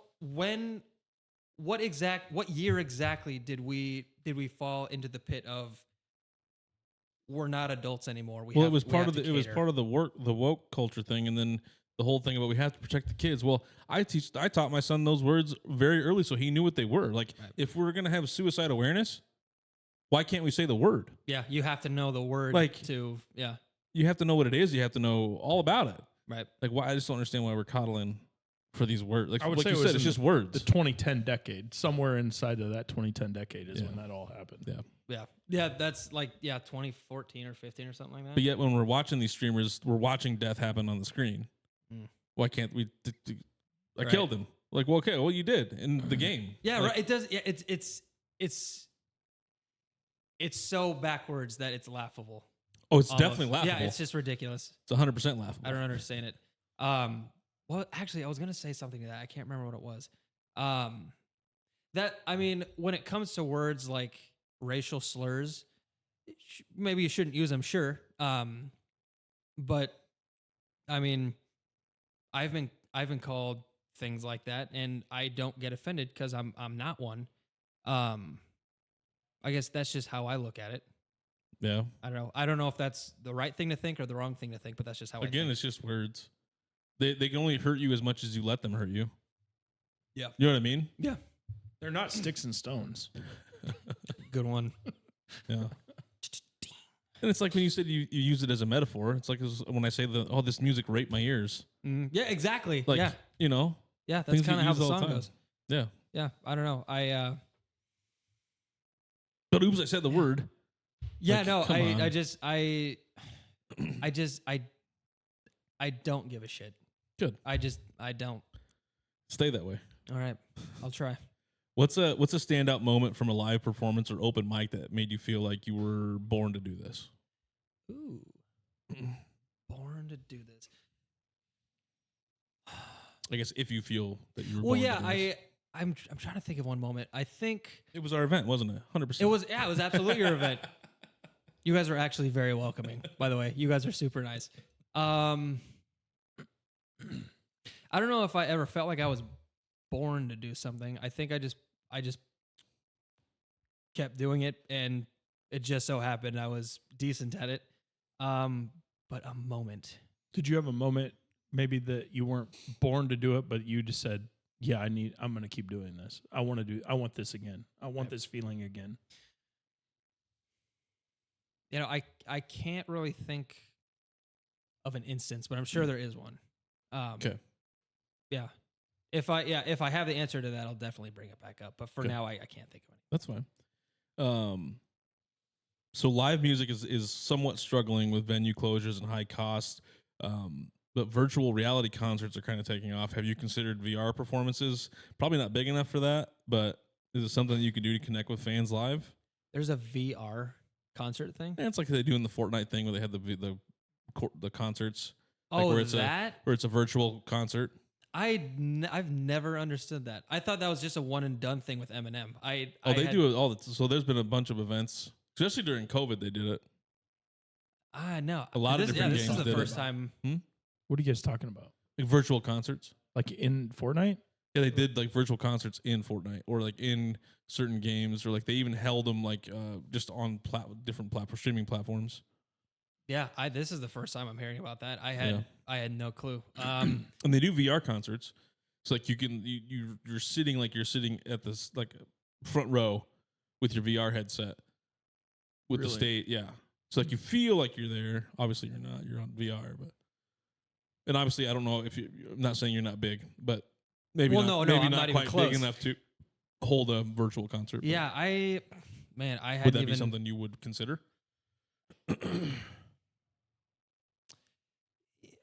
Or what do you think of those, I guess? Yeah, I mean, if I got bigger and I was selling out venues, then yeah, absolutely, I would try them. Because to me, it seems like you like the intimacy of performing in front of people. Yes, I think intimacy is much more important than actually seeing it.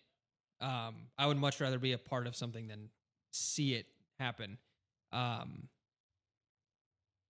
But I mean, yeah, maybe sometime down the road I'll give it a try. I don't know, because I mean, there's a lot of people who I feel like can't for some reason go to concerts, whether they have I don't know, some disability to where they just could not be around people for some reason. That's anxiety issues. Yeah, that Yeah. or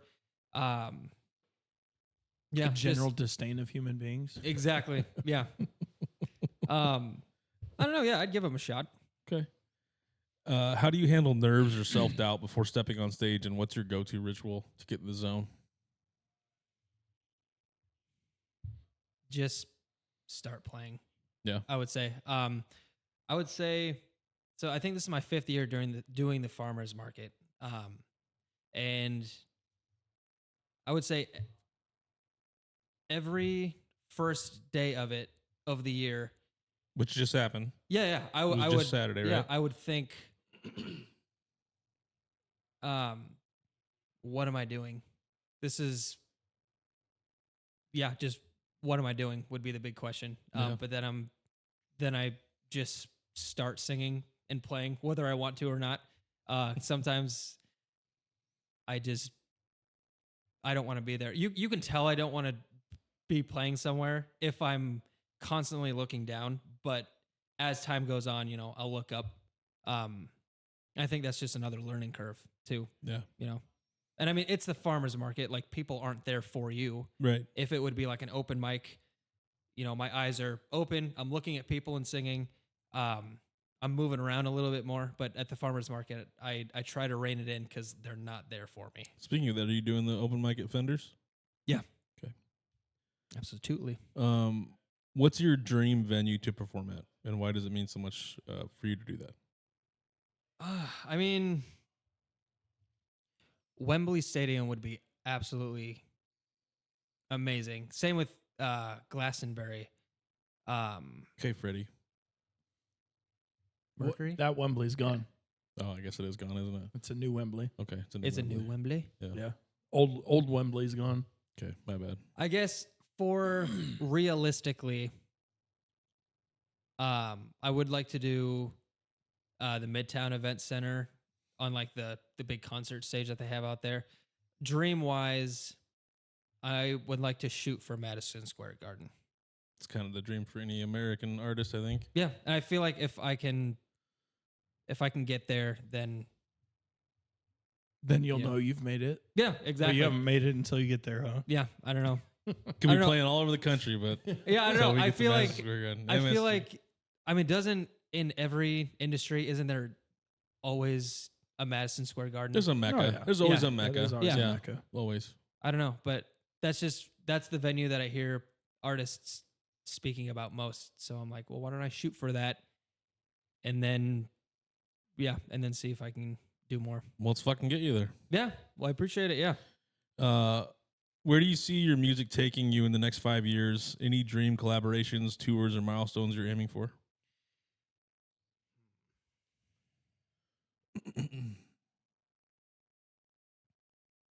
I don't know if milestones. Well, I guess within the next 5 years, I would like to be only doing music for a job. That's kind of what I'm shooting for right now. Yeah, I mean, I would like to go on tour. I'm hoping in like maybe 4 years. In 4 years, I would like to have made it. Again, I don't know what it is, but I'd like to be there. Have you ran the numbers to figure out where your threshold needs to be able to do this full time only? Have you kind of thought about that? You don't need to say it. I just didn't know if that was something you've looked out that far to know. Yeah. We've definitely done the numbers at home a couple times.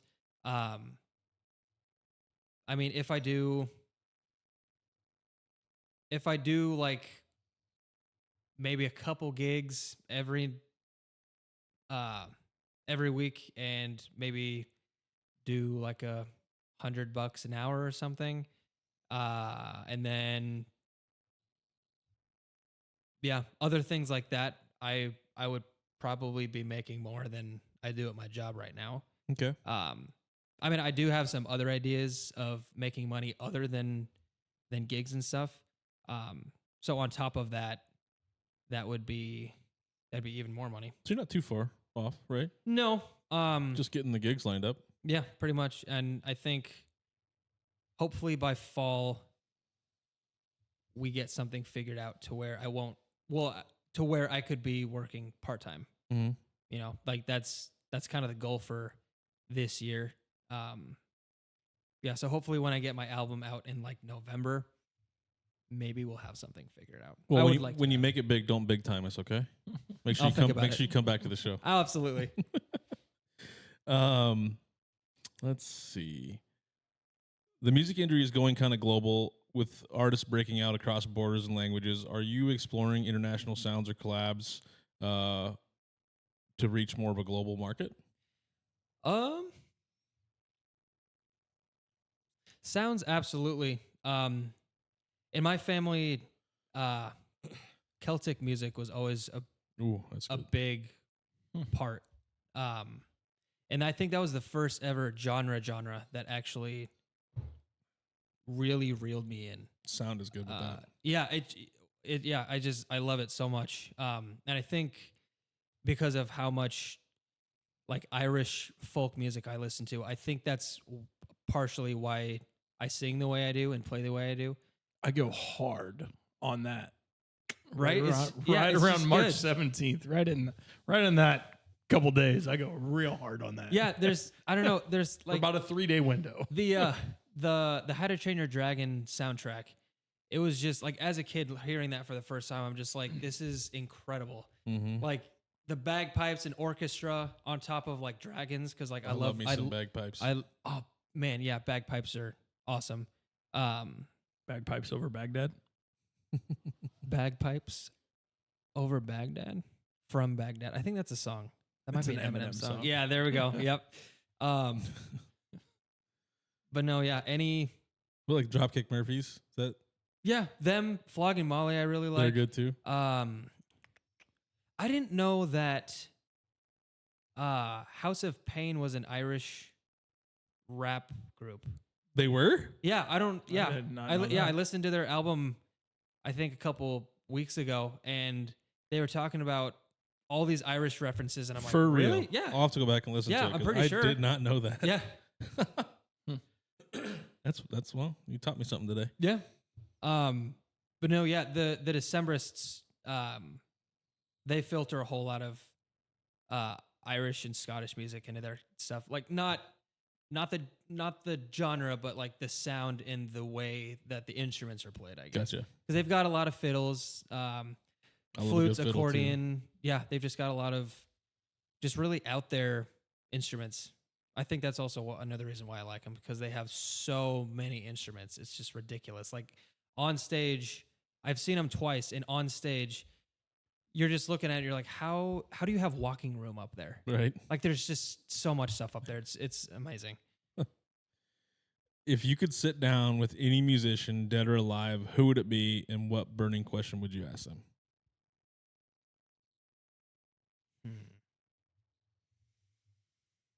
Wow.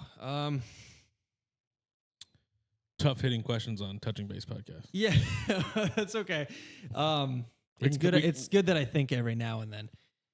Let me think. If you want to think about that, we can come back to it if you want. Yeah, probably. 'Kay. Is it cool if I actually take a restroom break? Yeah, we can pause real Okay. fast. All right, we're back. Got all of us had to pee that time. That We doesn't sure happen too did. often. Yeah, I hope everybody wanted to know that. They Um, did. They 100% did. But I thought of the answer to the question, and I would say probably Bob Dylan. And one question I would probably ask was, tell me about your life. Or I guess that's not a question. What was your life like? I think would be the question.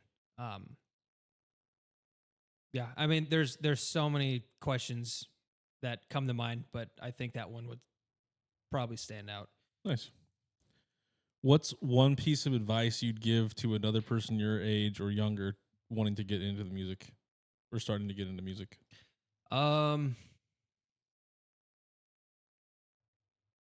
Do not ever learn to play an instrument left-handed. No, I wouldn't say that, but there's some truth to that. Why is that? It's such a pain. Are you I a can't- left-handed Like person? if you're left, like If you're left-handed, everything's strung right-handed. I've been to countless like instrument stores or guitar centers, and there's not one left-handed guitar. I mean, I can kind of play right-handed, but I can't play great. You know, if I'm playing, I want to play good. I want to have fun with it. Yeah, being left-handed is not fun. But the advice I would give is, let me think. I guess one thing I've been asked before is,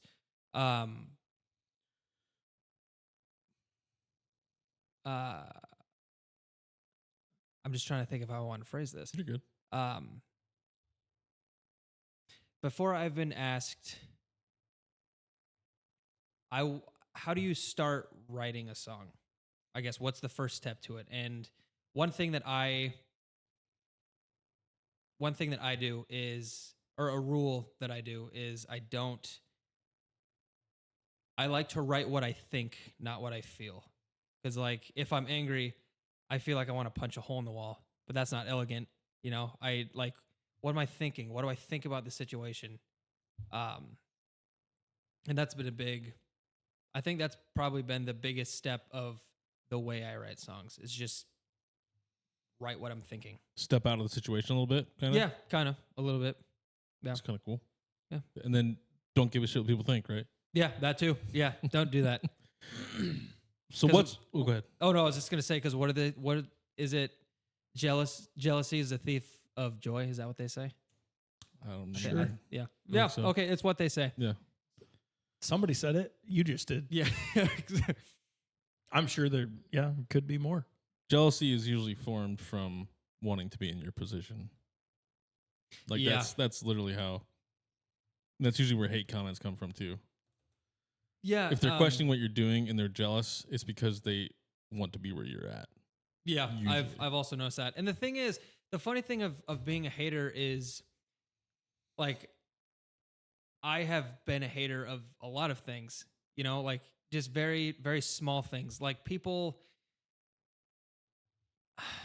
And some people just hate to hate too. I Oh mean, yeah, absolutely. Yeah. yeah. I mean, I guess I'm trying to think of an example. I don't want to lose you listeners here.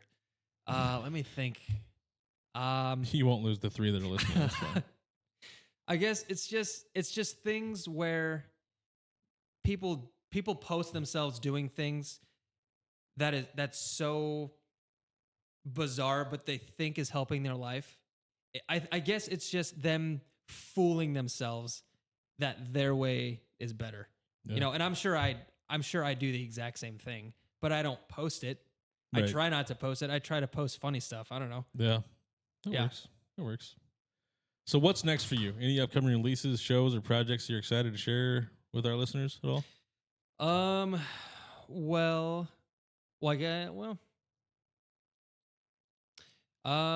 Yeah, on most Saturdays I'm playing at the farmers market. And that's from what, 9 to noon, right? Yep, it's from 9 to noon, but I'm playing from 9 to 10. And then let me think. You said something about an album in November. Yeah, working on an album right now. We're mainly working on mixing currently, but I still do have some songs that need to be recorded right now. Yeah, there When's should the be open some. mic at Fenders? What's up? When's the open mic at Fenders? I think it's tomorrow from 6 to 10. But I'm going to be in an open mic night competition at the Office Bar hosted by a really good friend of mine. And it's the second time we're doing this. I think we have 5 more nights of this, and then I think someone wins something. I think I'm hoping I'm not getting that wrong. I probably am. Somebody wins. Yeah, something. somebody wins something. Free drink. Even if it's a clap. Yeah. Golf club. That's what I won last week. I won out of only 2 of us there, and it was clapping. Yeah. When's this happening? Tomorrow 7 to 10. It's every other week Every other on Wednesday Wednesdays. Yeah. at the office? Yeah. And and the same ones come back? Or is it just it's a new competition every week? Or every other week, whatever. I think so. So my friend Blair is hosting it. She said, if you miss the first night, I'm not going to get too mad. It's if you miss the second night and come on the third, that I'm going to be a little more strict on that. So I think You just keep coming back. I think so. Okay. Yeah. I'm going to have to check that out. Who's Yeah. all playing in that? You, obviously, and I asked her today, and she only had 2 spots filled, not including myself. So that's 4 people right there, I guess. I don't know. There was 4 people last week. so you're going to do both of those tomorrow night? That and the Fenders one? Yeah. I think I can't remember what I told my mom. I can't remember what I told my manager. Let me think. I think at Fenders I'm starting at 6:30, and I think at the thing at the office, I want to say maybe 7:30. Okay. Yeah, I think. You know what I can't stand? I can't stand how locally all music things are either on a Wednesday night or a Friday night. Yeah. I cannot stand that. Like, there's so many times I wanted to go to O'Neill because they have an open mic night, but I can't because there's a different open mic happening here that I have to be. Yeah, it's just beyond frustrating. I don't know. So you feel like we need a bigger scene here so we can do it more times a week? Well, maybe not a bigger scene, but just things spread out throughout the week. Like I feel like a Monday for an open mic would be absolutely fantastic because like if you want to start your week off good, come tonight, play some tunes. Like I feel like that'd be awesome. Mm-hmm. And I think I've tried to move so I'm the host for the Art Center open mic, which is the last Friday of this month and next month, by the way. I think I've tried to move it to a weekday, but the thing is on like Mondays through Thursdays, like they have stuff other than music going on. Right. So, I can't get too mad at them for that. Is that at the Art Center? Yeah. Hmm. Yeah. Interesting. Didn't even know that was a thing. Yeah. Yeah. I didn't either. Yeah. So hopefully I get do some know. people there. Yeah. I also hadn't heard about this open mic competition at the office. So Yeah. I don't know. Yeah. I think my family are mostly to not blame, mostly to thank for me knowing about all these gigs and stuff because they've been very supportive, very, very, very, very supportive. Nice. So yeah, well, cool. We're gonna play a little Would You Rather, let's do it. and then you can play a song or two, Yeah, all right. and then that'll kind of wrap us up. Sounds like a plan. Okay. You ever played Would You Rather? Kind of know the premise. Sure have, yeah. Okay. These are all going to be based off of our interview, though. So that's based off of music in Okay. some way, shape, or form. So would you rather have a viral TikTok hit the fades quickly or slow a growing cult classic that builds a loyal fan base over years? So would you rather go viral or organic fan base? Oh yeah, organic fan base. That's what I Yeah. figured. I would be the same way. Yeah, I'm old fashioned with everything. So yeah. Would you rather collaborate with an AI to write a groundbreaking song or work with your dream artist but risk creative clashes? Oh yeah, always creative clashes. Definitely the second one. I mean, working with anyone in anything, you're going to butt heads. You know, Mhm. and I think that's a great learning experience. Like I'm learning a whole lot of that now at the job that I work at is just people constantly butting heads, but figuring a way of working through the day without holding a grudge over someone's head. It's kind of part of the human existence. Yeah, it really is. I mean, yeah, even at home we have disagreements, but yeah, the thing with my girlfriend is she's so smart. Like she's so much smarter than anyone that I have ever known. It's just crazy to me. Like no other person have I met that I can get into a really heated argument with, and within the hour we sit, talk about it, and we go to bed happy. That's Like, she's the that's only- kind of how life should be. That's how You it should should be able to have a conversation and Go to bed angry. Yeah, no, so yeah. much better. I try not to go Dreams are livid. I try not to go to bed vivid angry. dreams. That's really cool. Yeah. Would you rather perform sold out shows at small, intimate venues forever or play massive stadiums but only once a year? I'm going to re-ask that one. Oh man.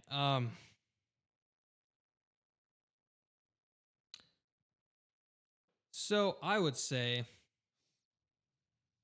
wow, probably more intimate gigs. Then you're playing those forever. Remember that. Yeah, one a year. That's one gig a year. You're playing one massive stadium but only You can once change a year. it, but you could do more. You could do some smaller ones too, Yeah, probably. probably. The way we change these. Sure. I'm not an artist, so I don't really know, but I would read it as you can have a sporadic, but they're not sold out. You do intimate things that aren't sold out, but the massive one is sold Oh out. man, that would suck. Oh man. So you're gonna have your one super fan come, your stalker's gonna come, all your small shows. That's a good Then you're one. gonna sell out your big shows. Oh man, you might have to come back on that one. I can't think of anything. I don't right think now. I don't. Well, you gotta I don't pick one. think You just we've gotta pick ever one. allowed that on. This is Oh, this is man. different. You got to pick one or the other. This is would you rather? You got to pick one. Yeah. Probably sold out then. Sold out small Yeah. shows? Okay. Oh wait, no. No, sold out massive. One massive show or a whole bunch of small sold out shows? Small sold out. Yeah, Intimate venues. absolutely. Okay. Yeah. Okay. I like that answer. Would you rather have your music featured in a blockbuster movie but lose creative control, or keep full control but only reach a niche audience? Oh, niche audience. Absolutely. Yeah. I can't imagine. One thing that I'm kind of scared of is like I'm a very gullible person.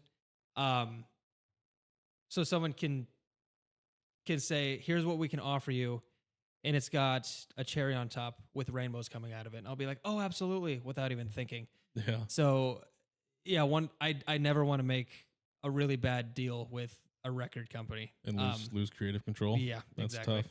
That's tough. It is tough. Would you rather rely solely on streaming platforms to build your career, or go old school and hustle through live gigs and physical merch sales? Probably the second one. Yeah. It It's just sounds like more fun. Yeah, it's just more lively. Like I ask my parents all the time. Like my favorite movie is Roadhouse. Like I love movies from that era. Just everything seems so much more alive back then. Mhm. So what's your girlfriend going to think when you start just traveling the world in a van all by yourself? Just you and your guitar. We're going. I'm out. She'll probably find some peace. Honestly, yeah. Such a good answer. I'll be back in 2 months. Yeah. Take all the time you need, please. That's funny. I like that answer. That's good. Yeah. Would you rather write a deeply personal song that's critically acclaimed but exposes your vulnerabilities, or a catchy banger that tops charts but feels less authentic? Yeah, first one. Yeah, Yeah. I figured that's where we were going. Absolutely, yeah. Would you rather tour the world with a tight budget, playing in unique cultural scenes, or stay local with a lavish production but limited diversity in audiences? That's a tough one. I would say the first one. Yeah, yeah, Norfolk's been a great place of building my name a little bit and just learning. But I would like to get out and just tour. Actually, I don't mean to derail this too much, but my uncle, when I might have been less than 1 year old. And my uncle died in a car wreck, but one thing that I remember about him was, or I guess stories I've heard of him is, grandma and grandpa saying all he wanted to do was get a car, whether it had AC or not, bring a guitar and just play it on the beach. And so I'm hoping one day I can bring that to life for him. Nice. Yeah. Good answer. Would you rather have a superfan fund your next album through a platform like Patreon, or sign with a major label that pushes you to change your sound? Oh, what was the first one again? Yeah, I messed that up. Would you rather have a superfan fund your next album through a platform like Patreon, or sign with a major label that pushes you to change your sound?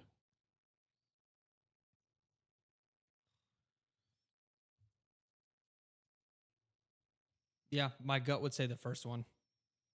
Yeah. It's the way to keep your sound, and goes back to the other one, not losing your authenticity.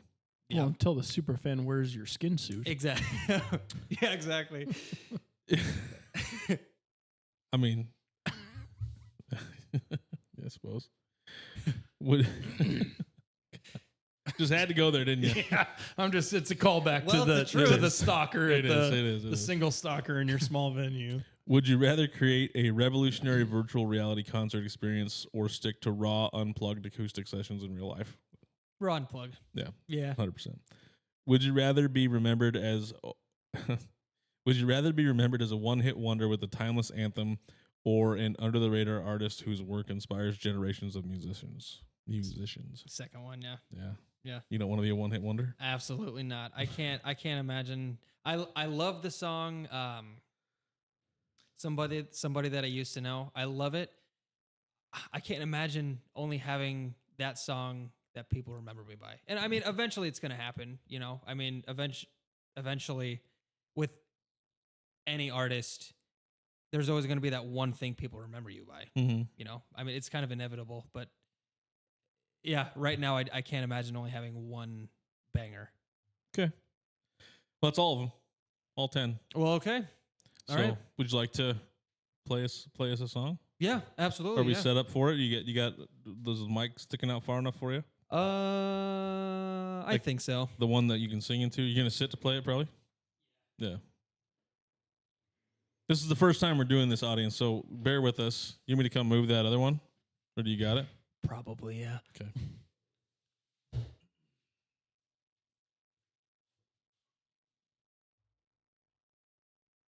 Did you pause it? Or hello? I really hope this works. I just want to put my headphones on, make sure I can hear everything. Let's see. First time, guys, so give us a break if it doesn't work. All right. Hello? Can you guys back up a little bit like this? Kind You're of? good, you're Sort of? Okay. All right. I'm going to take my headphones off. Hopefully this works. All right. So this is a new song. Well, it's not new. I wrote it like 2 years ago, but this is the first time anyone is hearing it. So it's called I'd Rather Dip in My Toe.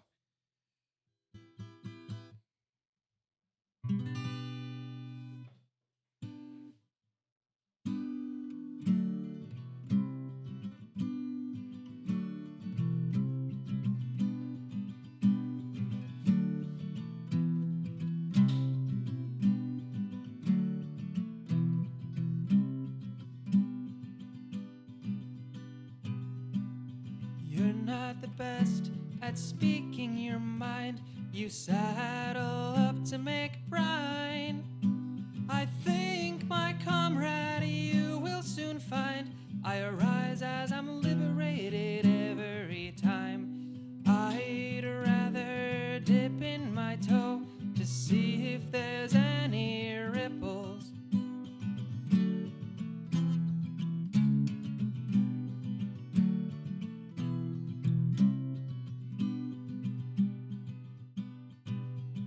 You notice sometimes I can be bitter. I calm down with a little breath while emotion remains fickle. I can't hear, feel, or see inside of the blizzard. I'd rather dip in my toe to see if there's any ripples.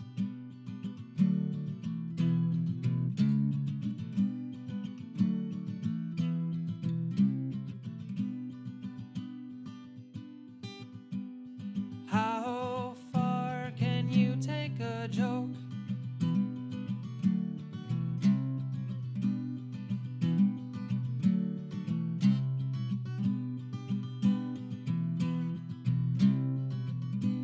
The house burned so long after the glass broke. You loved me the same after saying that I fold. I'd rather dip in my toe to see if there's any ripples.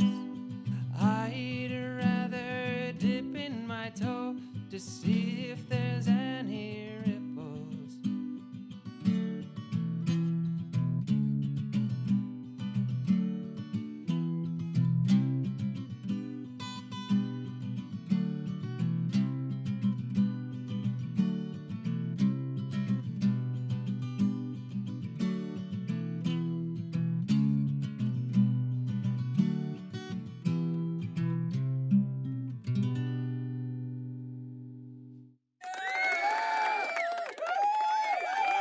Thank you guys. Are you playing applause sound effects? It was.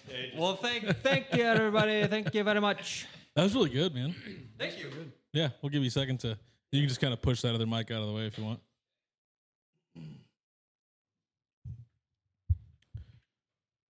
Yeah, just kind of shove it. There you go. You're not gonna break it. All right. Cool. Great job, man. You said that thank was you a very new one? much. I was yeah, that's yeah, thanks for listening to that one. Is that a new one? It's not. I wrote it 2 years ago, but it's the first time I've ever done it. Really? Yeah. That's really good. Yeah. Well, thank you very much. Yeah, man. I liked it. I'll have to have you come back on it. Hopefully, I think it sounded good in my headphones, so I think it's going to sound good Yeah, going through. hopefully. So I apologize. It was the first time we've ever done that on the show. So We'll figure it out. yeah, We'll find out. I think it sounded great. Well, good. So tell the people where they can get a hold of you, where they can find you, any websites or anything, where they can buy your CDs. Yeah. So I don't know if anyone's seen this, but my CDs are not $15 anymore. I dropped them down to $5. And that's actually how I've gotten a lot more to sell, surprisingly. But you can find me on Instagram at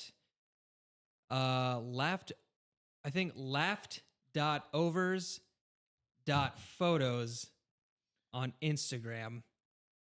I wish I didn't shut my phone off, but that's okay. If you need, you can find me on Facebook at TrinnKneifl. Yeah, it is laughed. So like laughing, laughed.over.photos. Yeah, leftovers was taken, so I just figured I'd go for leftovers. That's good. Yeah, laughed.overs.photos. Yeah. Anything else? No. Last thing I guess I will say is my friend and I are planning something very special. I posted a picture of a box on Instagram and Facebook, I think last week. We did use what was in the box, but eventually you'll know what it is. But until this time being, you kind of have to be patient. But it is something very special. You're leaving us on the hook for a very long time. I sure am. Yeah, yeah. Just you wait though. It'll be fun. Cool, man. Well, we really appreciate you coming on. Yeah, absolutely. This was a lot of fun. It was fun. Yeah, please have me back. We will. I had a blast. Don't worry. Again, if you get big, don't forget about us little guys down here that get 3 viewers, okay? I'll try not to think about it. Sounds good. No, I won't. Know that at least 3 of your fans came from our 3 viewers. There we go. Well, huge thanks to my co-host Vance Neidig. Without him, the show would not be what it is. Big thanks to Trinn Kneifl. We really appreciate you making time to be with us today. Wait. Did you say Kneifl? Is that what it is? Kneifl. Kneifl. Yeah. Sorry. No, you're good. Kneifl. Kneifl. Trinn So when Kneifl. I said knife, you thought that's what it like? No. I thought I knew I you didn't were even talking about notice just a it knife. until I looked over. I was like, that's, I knew I should that's have asked you close. ahead of time because I knew I was going to No, fuck it up. no. You're good. You're I good. I knew knew you I were was gonna talking about a fuck it knife. up. By the way. I will remember that for the rest of my life now. Yeah, Kneifl. no. I've heard worse. especially because it's knife. Right. My mom, when she was a kid at a track meet, the announcer said, "Can I feel?" instead of Kneifl. It's like, no, you can't. Can I feel? Yeah, don't say that again. All right, That's awesome. Kneifl. Got it. I will not fuck that up ever again. All right, I spelled it correctly, though. you did a great job. I did spell it correctly. Proud of you. Really appreciate you being here, man. It's been Yeah. fun. Absolutely, yeah. Awesome. Yep, thanks. Keep on the great for more great episodes, and we'll see you guys next week.